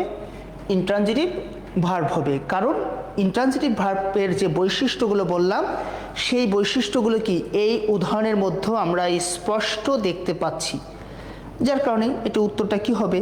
উত্তরটা ইন্ট্রানজিটিভ ভার্ব হবে। ওকে, পরবর্তী কোশ্চেনে যাব। তাহলে আপনারা দ্রুত শেয়ার করবেন যে আমাদের কিন্তু এখনও কিন্তু আরও অনেক পথ চলতে হবে, অনেক পথ বাকি আছে, যে দ্রুত আপনারা যে আজকে কিন্তু সর্বোচ্চ শেয়ার মেনশন করতে হবে, করতেই হবে। ওকে, এবার দেখেন কোশ্চেন নাম্বার 14, খুবই গুরুত্বপূর্ণ একটা কোশ্চেন এবং মজাদার একটি কোশ্চেন। এই একটি প্রশ্ন দিয়ে আমি আপনাদের অনেক কিছু শেখাতে পারি। She milks the cow, the intransitive use of the sentence. দেখো, শি মিল্কস দ্য কাউ, তাহলে কি সে গরু থেকে দুধ নেয়? তাহলে তো গরু তো এখানে একা একা দুধ দিচ্ছে না। তাহলে এই যে এই বাক্যটা আমরা কি করেছি? ট্রানজিটিভ বানিয়েছি। আমাকে তোমরা একটু বলো এখানে কোন গ্রামাটিক্যাল রুলস প্রয়োগ করে আমরা শি মিল্কস দ্য কাউ, এটার ইনট্রানজিটিভ রূপ আছে। তাহলে দ্য কাউ ইজ মিল্কিং, এটা আমি তোমাদের উত্তর বলে দিচ্ছি যে দ্য কাউ ইজ মিল্কিং, এটি হচ্ছে কি এই উদাহরণের ইনট্রানজিটিভ রূপ। কিন্তু এটি তোমাদের কাছে আমার প্রশ্ন না, তোমাদের কাছে আমার প্রশ্ন হচ্ছে শি মিল্কস দ্য কাউ, এই বাক্যটা যে ট্রানজিটিভ বানালাম এখানে কোন গ্রামাটিক্যাল রুলস প্রয়োগ করেছি? তোমাদের জন্য 30 সেকেন্ড টাইমের ভিতরে উত্তরটি করতে হবে যে she milks the cow, the cow is milking, the cow is milking, এই বাক্যটাকে আমরা কোন গ্রামাটিক্যাল রুলস প্রয়োগ করে আসলে এখানে ট্রানজিটিভে পরিণত করেছি? একটু দ্রুত কমেন্ট করে জানাতে হবে যে 30 সেকেন্ডে অলরেডি 15 সেকেন্ড শেষ, যে দ্রুত একটু কমেন্ট করে জানাও শি মিল্কস দ্য কাউ, এই উদাহরণটি আসলে এখানে কোন গ্রামাটিক্যাল রুলস প্রয়োগ করেছি? একটু ঠান্ডা মাথায় চিন্তা করলে তুমি পারবা। তাহলে একটু দ্রুত কমেন্ট করে জানাও। এই যে দেখছো তোমরা উত্তর দিতে পারতেছো না, যে সাদাত হাসান লিখেছে প্যাসিভ করে, ওকে ও তো উত্তর করেছে, যাক বাকিরা উত্তর করো, ভুল করো, আমি চাই ভুল হোক কিন্তু তুমি শিখে যাও, যে শিখলে তো কোনো সমস্যা নাই, ভুল করলে তো কোনো সমস্যা নাই। এখন তুমি ভুল করো, কোনো প্রবলেম নাই, যে ভর্তি পরীক্ষার সময় তোমার যেন ভুল না হয়, এটা হলো তোমার মূল উদ্দেশ্য। দেখেন এখানে আসলে মূলত আমরা পজিটিভ ভার্বের সাহায্যে বাক্যটাকে ট্রানজিটিভ করেছি। দেখো, গরুকে একা একা দুধ দেয় নাকি গরু থেকে যে সে দুধ নিয়েছে, তাহলে যে ক্রিয়া নিজে কাজ না করে অন্যকে দিয়ে কাজ করে নেয় তাকে আমরা কি বলি? পজিটিভ ভার্ব বলি। তাহলে তুমি যদি দেখো the cow is milking, the cow is milking, তাহলে এইখানে মিল্কটা ছিল কি? Intransitive verb. দেখো মিল্ক নাউন, কিন্তু মিল্ক এখানে আবার ভার্ব হিসেবে ব্যবহৃত হয়েছে, তাহলে মিল্ক নিজেই নাউন আবার একই সাথে ভার্বও বটে। তাহলে শি মিল্কস দ্য কাউ যখন করলাম তখন কি হয়ে গেল? এখন কিন্তু আর মিল্কটা ইনট্রানজিটিভ ভার্ব না, এটা কি হয়ে গেছে? ট্রানজিটিভ হয়ে গেছে। এটি কার সাহায্যে ট্রানজিটিভ হয়েছে? পজিটিভ ভার্বের সাহায্যে। তাহলে পজিটিভ ভার্বের মূল বিষয়টা কি মনে আছে তোমাদের? যে ক্রিয়া নিজে কাজ না করে অন্যকে দিয়ে কাজ করিয়ে নেয় তাকে আমরা কি বলি? পজিটিভ ভার্ব বলি। তাহলে আশা করি যে এভরিওয়ান প্রত্যেকেই তোমরা বুঝেছো কিনা আমাকে একটু কমেন্ট করে জানাও। সাদাত হাসান লিখেছে লেট মেক, এগুলো দিয়ে পজিটিভ হয় না sir. Let make, get, have, help, এগুলো হচ্ছে যে ভার্বগুলোকে সরাসরি পজিটিভ বানানো যায় না, এই 5টি ভার্ব দ্বারা তাদেরকে পজিটিভ বাক্যে প্রয়োগ করা হয়। বুঝতে পেরেছো সাদাত কি বলেছি? যে ভার্বগুলো সরাসরি বাক্যে পজিটিভ হিসেবে ব্যবহার করা যাবে না তাদেরকে 5টি ভার্বের সাহায্যে পজিটিভে পরিণত করা হয়। সেই 5টি ভার্ব কারা? মেক, লেট, গেট, হ্যাভ এবং হেল্প। অর্থাৎ যে ভার্বগুলোকে সরাসরি তুমি পজিটিভ করতে পারবা না সেই ভার্বগুলোকে তুমি কি করবা? এই 5টি ভার্বের সাহায্যে তুমি পজিটিভে পরিণত করতে পারো। আর দেখো এইখানে সরাসরি আমরা কি করেছি, মিল্ক ভার্বকে কি আমরা পজিটিভ বানিয়ে ফেলেছি। যখন কোনো ভার্ব সরাসরি পজিটিভ হয়ে যায় তখন বাক্যে ডাবল ভার্ব আসে না, কিন্তু দেখো মেক, লেট, গেট, হ্যাভ, হেল্পের পরে আবার আরেকটা কিন্তু ভার্ব আনতে হয়। তাহলে আশা করি যে তোমরা এই বিষয়ে ক্লিয়ার হয়ে গেছো। আমাকে একটু কমেন্ট করে জানাও যে বিষয়টা তোমাদের কাছে স্পষ্ট বা ক্লিয়ার হয়েছে কিনা। ইনশাল্লাহ যে সামনের দিনগুলোতে আমরা যখন ক্লাস নিব তখন আরও তোমাদেরকে সুন্দর সুন্দর জিনিস শেখাতে পারবো। যে আশা করি যে সেফ এমন একটা প্ল্যাটফর্ম হবে যে প্ল্যাটফর্মে স্টুডেন্টরা মানে এখানে তুমি যে সব কিছু মিলে এমন একটা কিছু তুমি পাবা যে একজন থেকে আরেকজন ভালোর কোনো শেষ নেই। যে এবং আমাদের যে তুমি প্রত্যেকটা অ্যারেনা দেখো, বাংলার জন্য শাওন স্যার, নিঃসন্দেহে আমার কিছু বলার নাই, Zobayer sir, Fahim sir, Ahmadullah sir, তুলনামূলক আমি দুর্বল যে ওনাদের জায়গা থেকে, যে ওনারা যে পরিমাণে প্রত্যেকটা টিচার তোমাদের সাথে যেভাবে কাজ করেন, আশা করি যে তোমরা যদি আমাদের সাথে লেগে থাকো ইনশাল্লাহ ভালো কিছু তুমি শিখতে পারবা। আর আমি এটা বিশ্বাস করি তুমি শিখলে পরীক্ষায় এমনিই চান্স পাবা। চান্স পাওয়াটা খুব বেশি জরুরি না, মানে কঠিন কাজ না, যে চান্স পাওয়ার থেকেও তোমার প্রধান কাজ হচ্ছে তুমি শিখে যাও, শিখলে এমনিতেই পারবা। ওকে, তাহলে পরবর্তীতে আমরা আরেকটি কোশ্চেন সলভ করি। Which of the following is not a type of incomplete verb. তাহলে দেখো পরবর্তী কোশ্চেনটা আসলে কি হবে, যে এটা আমরা একটু জানার চেষ্টা করি। Which of the following is not type of incomplete verb, কোনটা আসলে ইনকমপ্লিট ভার্ব নয়?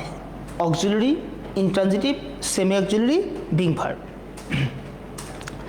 তাহলে কোশ্চেন নাম্বার 15, যে 15 নম্বর প্রশ্ন বলা হয়েছে যে কোন ভার্বটা আসলে ইনকমপ্লিট থাকে না, মানে কি কমপ্লিট থাকে, এটা তোমাদেরকে উত্তর করতে হবে।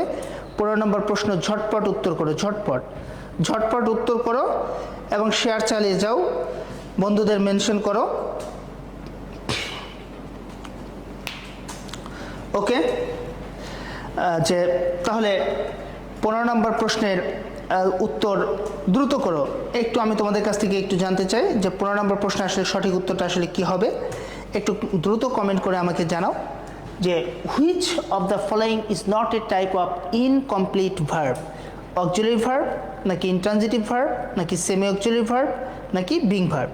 আমি ইতিমধ্যে দুইজনের কাছ থেকে উত্তর পেয়েছি, সাদাত হাসান, তারপর হচ্ছে শাপলা সাহেব, ওনারা দুজন উত্তর করেছেন ইনট্রানজিটিভ ভার্ব।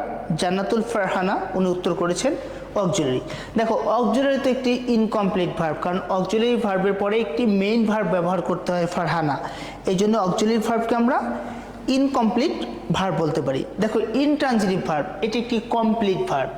ইনট্রানজিটিভ ভার্বের পর আর কিছু নাও বসতে পারে, কিন্তু ইনট্রানজিটিভ ভার্ব নিজে তো কমপ্লিট। তারপর দেখো সেমি অক্সিলারি পরে কি মেইন ভার্ব ব্যবহার করতে হয়। বিং ভার্ব মানে বি ভার্বের পরে কি মেইন ভার্ব ব্যবহার করতে হয়। তাহলে আমরা দেখলাম যে অপশন এ, সি, ডি এই তিনটাকে আমরা ইনকমপ্লিট ভার্ব বলতে পারি, আর অপশন বি ইনট্রানজিটিভ এটিকে আমরা কমপ্লিট ভার্ব বলতে পারি। তাহলে আশা করি যে প্রত্যেকেই যে তোমরা এই বিষয়টি বুঝে গিয়েছ। পরবর্তীতে আমরা আরেকটি কোশ্চেনে যাব। এই যে দেখো question number 16, fire burns, what kind of verb burn is. যে বার্ন আসলে কি ভার্ব, যে ফায়ার বার্নস। তাহলে তোমরা একটু দ্রুত একটু কমেন্ট করে জানাবে আমাকে যে এইখানে আসলে উত্তরটা কি হবে। যে কোশ্চেন নাম্বার 16 16 নম্বর প্রশ্নের সঠিক উত্তরটা আসলে কি হওয়া উচিত, আমি তোমাদের কাছ থেকে জানতে চাচ্ছি যে 16 নম্বর প্রশ্নের সঠিক উত্তর কি হবে। যেমন এখানে ফারহানা উনি উত্তর করেছে এ, তারপর হচ্ছে ইসরাত জাহান উনি উত্তর করেছে এ, তারপর হচ্ছে যে আরও অন্যান্য যারা উত্তর করেছেন যে দ্রুত একটু কমেন্ট করে জানান যে আসলে এই প্রশ্ন উত্তরটা কী হবে। এমএসটি ঋতু আক্তার উনি উত্তর এ করেছে, শাপলা উনি উত্তর 16 এ করেছে। দেখেন আমি যে আপনাদেরকে ইনট্রানজিটিভ ভার্বের 6টি বৈশিষ্ট্য বা 6টি পয়েন্ট নিয়ে কথা বলেছিলাম, সেই 6টি পয়েন্টের একটি পয়েন্ট ছিল যে ইনট্রানজিটিভ ভার্বের পরে আর কিছু নাও বসতে পারে। তাহলে দেখুন তো ফায়ার বার্নস, এরপরে কি আর কোনো কিছু বসেনি, তাহলে এটি কি হবে? এটি অবশ্যই ইন্ট্রানজিটিভ ভার্ব হবে। সাদাত হাসান উনি আমার কাছে জানতে চেয়েছে স্যার কপিলেটিভের আর এক নাম কজেটিভ না? আসলে কপিলেটিভের সম্পর্কে বলা হয়েছে যে কপিলেটিভ সম্পর্কে তাহলে একটু বলি। দেখেন, ইনট্রানজিটিভ ভার্বের পরে যদি কমপ্লিমেন্ট থাকে, কমপ্লিমেন্ট সমান সমান লিঙ্কিং ভার্ব। অর্থাৎ যদি কোনো ইনট্রানজিটিভ ভার্বের পরে কমপ্লিমেন্ট বসে, সেটা যদি ইনট্রানজিটিভ ভার্বটাকে যদি আমরা লিঙ্কিং ভার্বে পরিণত করতে পারি, তাহলেই সেটাকে আমরা কপিলেটিভ ভার্ব বলি। সেটা কেমন? তাহলে আমি লিখলাম দ্য ডগ ওয়েন্ট ম্যাড। তাহলে দেখেন, দ্য ডগ ওয়েন্ট ম্যাড, আপনি এখানে ওয়েন্ট না লিখে আপনি দেখেন ওয়াজও লিখতে পারেন। তাহলে দ্য ডগ ওয়াজ ম্যাড, যদি আপনি যখন বলবেন দ্য ডগ ওয়াজ ম্যাড, তখন সেটি হয়ে গেল কি ওয়াজটা লিঙ্কিং ভার্ব, যদিও এখানে ওয়েন্টটা আসলে কি ওয়াজ ভার্বের কাজই করেছে। তাহলে এইখানে ওয়েন্টকে আমরা জানি কি, যে আমরা একটু আগে শিখেছিলাম গো, কাম, রান, সি, ওয়াক, এই ভার্বগুলো সাধারণত ইনট্রানজিটিভ। তাহলে গো ভার্বের পাস্ট রূপ হচ্ছে কি ওয়েন্ট। তাহলে ওয়েন্টটাকে আমরা কি বলি? ইনট্রানজিটিভ ভার্ব বলি। তাহলে ইনট্রানজিটিভ ভার্বের পরে কি ম্যাড নামক কমপ্লিমেন্ট বসিয়েছি, সুতরাং একে আমরা বলি কি, একে আমরা বলে থাকি কপিলেটিভ ভার্ব। এখন অনেক সময় এই প্রশ্ন দিয়ে অপশনে লিঙ্কিং ভার্বও থাকে, কপিলেটিভও থাকে, তখন যদি আপনি লিঙ্কিং ভার্ব উত্তর দেন তাহলে আপনাকে নাম্বার দেওয়া হয় না। এর মানে তাহলে লিঙ্কিং আর কপিলেটিভকে একই সমগোত্রীয় বলা হলেও কিঞ্চিত পার্থক্য রয়েছে। পার্থক্যটা কি? লিঙ্কিং ভার্বের পরে কমপ্লিমেন্ট বসে, আর যদি ইনট্রানজিটিভ ভার্বের পরে কমপ্লিমেন্ট বসে সমান সমান লিঙ্কিং ভার্বে পরিণত হয়ে যায়, তখন উক্ত ইনট্রানজিটিভ ভার্বকে কপিলেটিভ ভার্ব বলা হবে। তাহলে আশা করি তোমরা বুঝতে পেরেছ সাদাত পজিটিভ না কপিলেটিভ। হ্যাঁ, যে দেখেন যে হ্যাঁ হি রিমেন সাইলেন্ট, যখন হি রিমেন সাইলেন্ট বলবেন, তো রিমেন তো সরাসরি লিঙ্কিং ভার্ব, এটা নিয়ে কোনো সমস্যা নাই। কিন্তু কোনো ইনট্রানজিটিভ ভার্বের পরে যদি কখনো কমপ্লিমেন্ট ব্যবহার করা যায়, তখন সেটি লিঙ্কিং ভার্বের মতো আচরণ করবে, অর্থাৎ ওই ইনট্রানজিটিভ ভার্ব আর ইনট্রানজিটিভ থাকবে না, তখন সেটা নাম ধারণ করবে কপিলেটিভ। আশা করি যে তোমরা বুঝতে পেরেছো। সাদাত তুমি যেগুলো বলতেছো বিপ টেস্ট গুড, হি রিমেন সাইলেন্ট, এইখানে টেস্ট বা রিমেন এরা হচ্ছে সরাসরি লিঙ্কিং ভার্ব, কিন্তু ওয়েন্ট তো আর সরাসরি লিঙ্কিং ভার্ব না। ওয়েন্টকে আমরা সাধারণত বলে থাকি কি ইনট্রানজিটিভ ভার্ব। তাহলে ইনট্রানজিটিভ ভার্বের পরে কমপ্লিমেন্ট ব্যবহার করা মানে উক্ত ইনট্রানজিটিভ ভার্ব তখন কপিলেটিভ ভার্বে পরিণত হবে। আশা করি ক্লিয়ার। তাহলে আপনারা বুঝতে পেরেছেন যে 16 নম্বর প্রশ্নের ব্যাখ্যাও বুঝে গিয়েছেন এবং একই সাথে কপিলেটিভ ভার্ব সম্পর্কে আপনাদের একটি স্বচ্ছ সঠিক ধারণা এসে যাওয়ার কথা। তো দ্রুত আপনারা শেয়ার করেন এবং মেনশন করেন। আমরা আজকে আর 4টি কোশ্চেন সলভ করে আমরা শেষ করব, যে এবার কোশ্চেন নাম্বার 17, এর মধ্যে আপনাদের শেয়ারের কাজটি শেষ করে ফেলতে হবে। দ্য ডোর ওপেনড অটোমেটিক্যালি, তাহলে the verb in this sentence is transitive, intransitive, linking, non finite. তাহলে আপনারা দ্রুত একটু কমেন্ট করে জানান দ্য ডোর ওপেনড অটোমেটিক্যালি, তাহলে এখানে যে the verb in sentence is, এটি কি ট্রানজিটিভ হবে নাকি ইনট্রানজিটিভ হবে নাকি লিঙ্কিং হবে নাকি নন ফাইনাইট হবে? দ্রুত একটু কমেন্ট করে জানান। যে question number 17,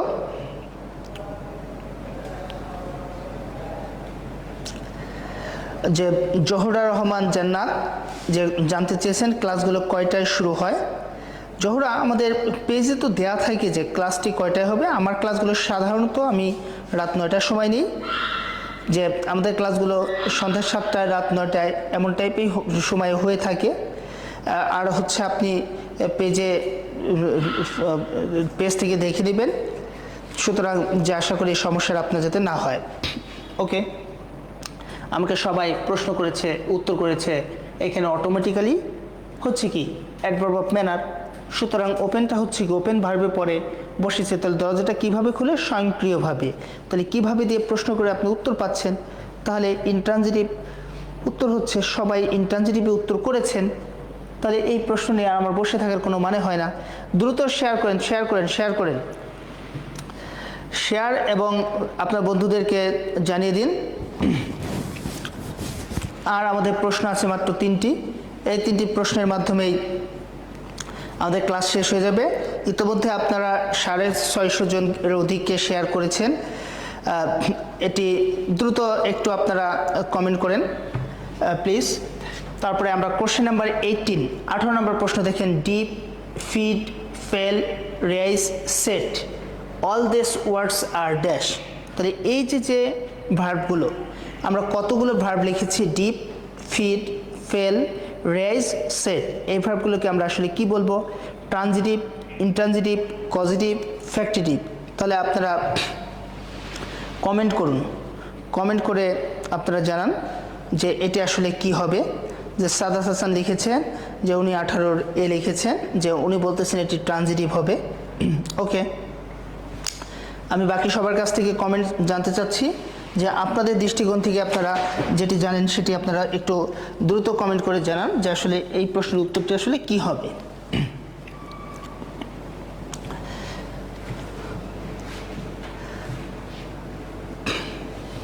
deep, feed, fell, raise, set.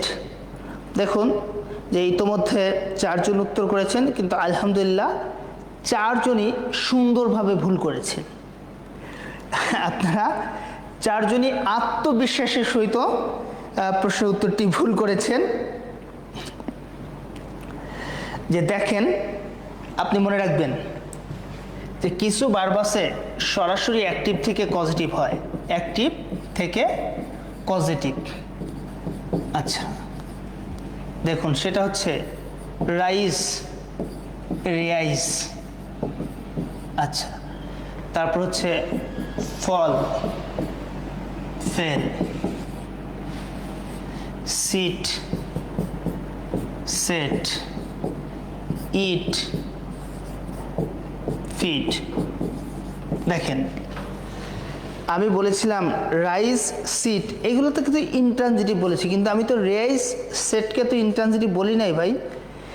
যে এটা ট্রানজিটিভ হয়, ঠিক আছে, হ্যাঁ এগুলো ট্রানজিটিভ বটে, নিঃসন্দেহে কোনো সমস্যা নেই, কিন্তু সেটি যখন পজিটিভ ভার্ব থাকবে তখন আপনাকে, কারণ এই ভার্বগুলো সরাসরি অ্যাক্টিভ থেকে পজিটিভ, তখন আপনাকে যদি অপশনে পজিটিভ থাকে তাহলে আপনি পজিটিভই দাগাবেন। আশা করি ক্লিয়ার। যে যখন দেখেন এগুলা অ্যাক্টিভ থেকে সরাসরি পজিটিভ করা যায়, যে রাইস, রেইজ, ফল, ফেল, সিট, সেট, ইট, ফিট। মনে রাখবেন পজিটিভ এক প্রকার ট্রানজিটিভ ভার্ব। এখানে ট্রানজিটিভ ভার্ব এটিও সঠিক অ্যান্সার, কিন্তু এইখানে প্রশ্নকর্তা আপনার কাছে আরও বেশি ডিপলি অ্যান্সার জানতে চেয়েছে। অর্থাৎ যে প্রশ্নকর্তা যে কাজটি করেছেন এখানে, যে আপনি ট্রানজিটিভ, পজিটিভ দুটোই কিন্তু সঠিক উত্তর, কিন্তু এইখানে আপনাকে যে কাজটা করা হয়েছে যে একেবারে আরও স্পেসিফিক, এমসিকিউ মানে একাধিক প্রশ্নের উত্তর সঠিক হতে পারে, কিন্তু সবচেয়ে সর্বাধিক গ্রহণযোগ্য যেটি, সেটিকে আপনাকে সঠিক উত্তর হিসেবে বেছে নিতে হবে। তাহলে বুঝতে পেরেছেন যে আপনি আমাকে জানতে চেয়েছেন কিভাবে হয়েছে। যে দেখেন, রাইজ মানে জাগা, রেইজ মানে জাগানো। দেখেন আবা আনুপ্রত্যয়, আবা আনুপ্রত্যয় থাকে হচ্ছে প্রযোজক ক্রিয়ার সাথে বাংলায়, আর ইংরেজিতে সরাসরি যে সকল ভার্ব অ্যাক্টিভ থেকে পজিটিভ হয় সেগুলো হচ্ছে এই যেগুলো, ইট মানে খাওয়া, ফিড মানে খাওয়ানো, নো মানে জানা, ইনফর্ম মানে জানানো, সি মানে দেখা, শো মানে কি দেখানো, রাইজ মানে জাগা, রেজ মানে কি জাগানো। এই ভার্বগুলো সরাসরি অ্যাক্টিভ থেকে পজিটিভে পরিণত হয়। এই ভার্বগুলো সরাসরি অ্যাক্টিভ থেকে পজিটিভে পরিণত হওয়ার কারণে এইখানে ট্রানজিটিভ ভার্ব থাকা সত্ত্বেও আমরা এই প্রশ্নের উত্তর হিসেবে আমরা কি নিয়েছি, বা উত্তর হিসেবে আমরা পজিটিভ নেব। আশা করি যে আপনার এর পরবর্তীতে আর এই সংকট বা এই সমস্যা থাকবে না ইনশাল্লাহ। তাহলে আপনারা এবার আমরা চলে যাব আমাদের আজকের আর শেষ দুটি কোশ্চেন রয়েছে, এর মধ্যে আপনাদের শেয়ার বা কমেন্ট যা করার করে ফেলুন। দেখুন, ফল, ফল মানে পড়া, ফেল মানে ফেলে দেওয়া। ফল মানে হচ্ছে কি নিজে নিজে পড়ার ক্ষেত্রে ফল, সেটি হচ্ছে অ্যাক্টিভ, আর ফেল হচ্ছে কাউকে ধাক্কা দিয়ে ফেলে দেওয়া। তাহলে মানে আপনি যে যখন আপনি দেখবেন সাধিত ধাতু পড়বেন, সাধিত ধাতু মানে আ প্রত্যয় যুক্ত হবে, আবার আনু, যে এই যে পজিটিভ ভার্বের বাংলা হচ্ছে কি প্রযোজক ক্রিয়া। প্রযোজক ক্রিয়া দুটি ভাবে গঠিত হয়, আধাতু যোগে গঠিত হয় অথবা আনু। তাহলে পড়া, দেখো ফল মানে পড়া, ফেল মানে কি, ফল মানে পতিত হয়, আর ফেল মানে কি ফেলে দেওয়া, অর্থাৎ দুভাবে গঠন হতে পারে। যে দেখো, যেমন দেখো ইট মানে কি খাওয়া, এখানে কিন্তু আসছে, অর্থাৎ এখানে অতিরিক্ত কিন্তু আপনি আযোগ করতেছেন না, কিন্তু ফিড মানে কি খাওয়ানো, এখানে কি আনো প্রত্যয় চলে এসেছে। আশা করি আপনি এই সমস্যার সমাধান পেয়ে গিয়েছেন। তাহলে চলুন যে আমরা এবার কোশ্চেন নাম্বার 19 নাম্বার কোশ্চেন সম্পর্কে আমরা একটু জানতে চাই। তাহলে আমরা 19 নাম্বার প্রশ্ন যেটা আছে যে হি রেজড হিজ হ্যান্ড, হি রেজড হিজ হ্যান্ড, তাহলে রেজড আসলে কি হবে, যে কপিলেটিভ, কগনেট, ফ্যাক্টিটিভ নাকি কজিটিভ। যে তাহলে ইতোমধ্যে তৃষ্ণা ইসলাম উনি উত্তর করেছেন স্যার পজিটিভ হবে। দেখো হি রেজড হিজ হ্যান্ড, তাহলে অবশ্যই কী হবে, আমরা জানি রাইজ মানে জাগা, রেজ মানে কি জাগানো, তাহলে তাহলে রেজ মানে কি উত্তোলন করানো এখানে হয়েছে, তাহলে রেজটা আসলে কি সরাসরি পজিটিভ। এই জন্য এখানে এই প্রশ্নের উত্তর, সঠিক উত্তর কি হবে পজিটিভ। যারা পজিটিভ করেছেন তাদের উত্তর, সকলের উত্তর সঠিক হয়েছে। তাহলে ওকে, আমরা এবার হচ্ছে আজকের মতো আমরা আজকের শেষ প্রশ্ন নিব, এরপরে আমরা আজকে ক্লাসটা শেষ করে দেব। এটি আপনাদের শেষ প্রশ্ন, আপনাদের শেয়ার করার শেষ সুযোগ এবং আপনাদের মেনশন করারও শেষ সুযোগ। তাহলে দেখুন, what type of verb make in the following sentences, যে my mother makes me take the medicine, my mother makes me take the medicine. দেখেন, আপনি মনে রাখবেন পজিটিভ ভার্ব সম্পর্কে আমি কিছু কথা আপনাদের বলে দিই। আমরা জানি যে কিছু ভার্ব আছে যারা সরাসরি অ্যাক্টিভ থেকে পজিটিভে পরিণত হয়। যে ওই যে আমরা দেখলাম যে ইট মানে খাওয়া, ফিড মানে খাওয়ানো, নো মানে জানা, ইনফর্ম মানে জানানো, এই ভার্বগুলো কি সরাসরি অ্যাক্টিভ থেকে পজিটিভে পরিণত হয়। আর অধিকাংশ ভার্বই কি সরাসরি অ্যাক্টিভ থেকে পজিটিভ করা যায় না।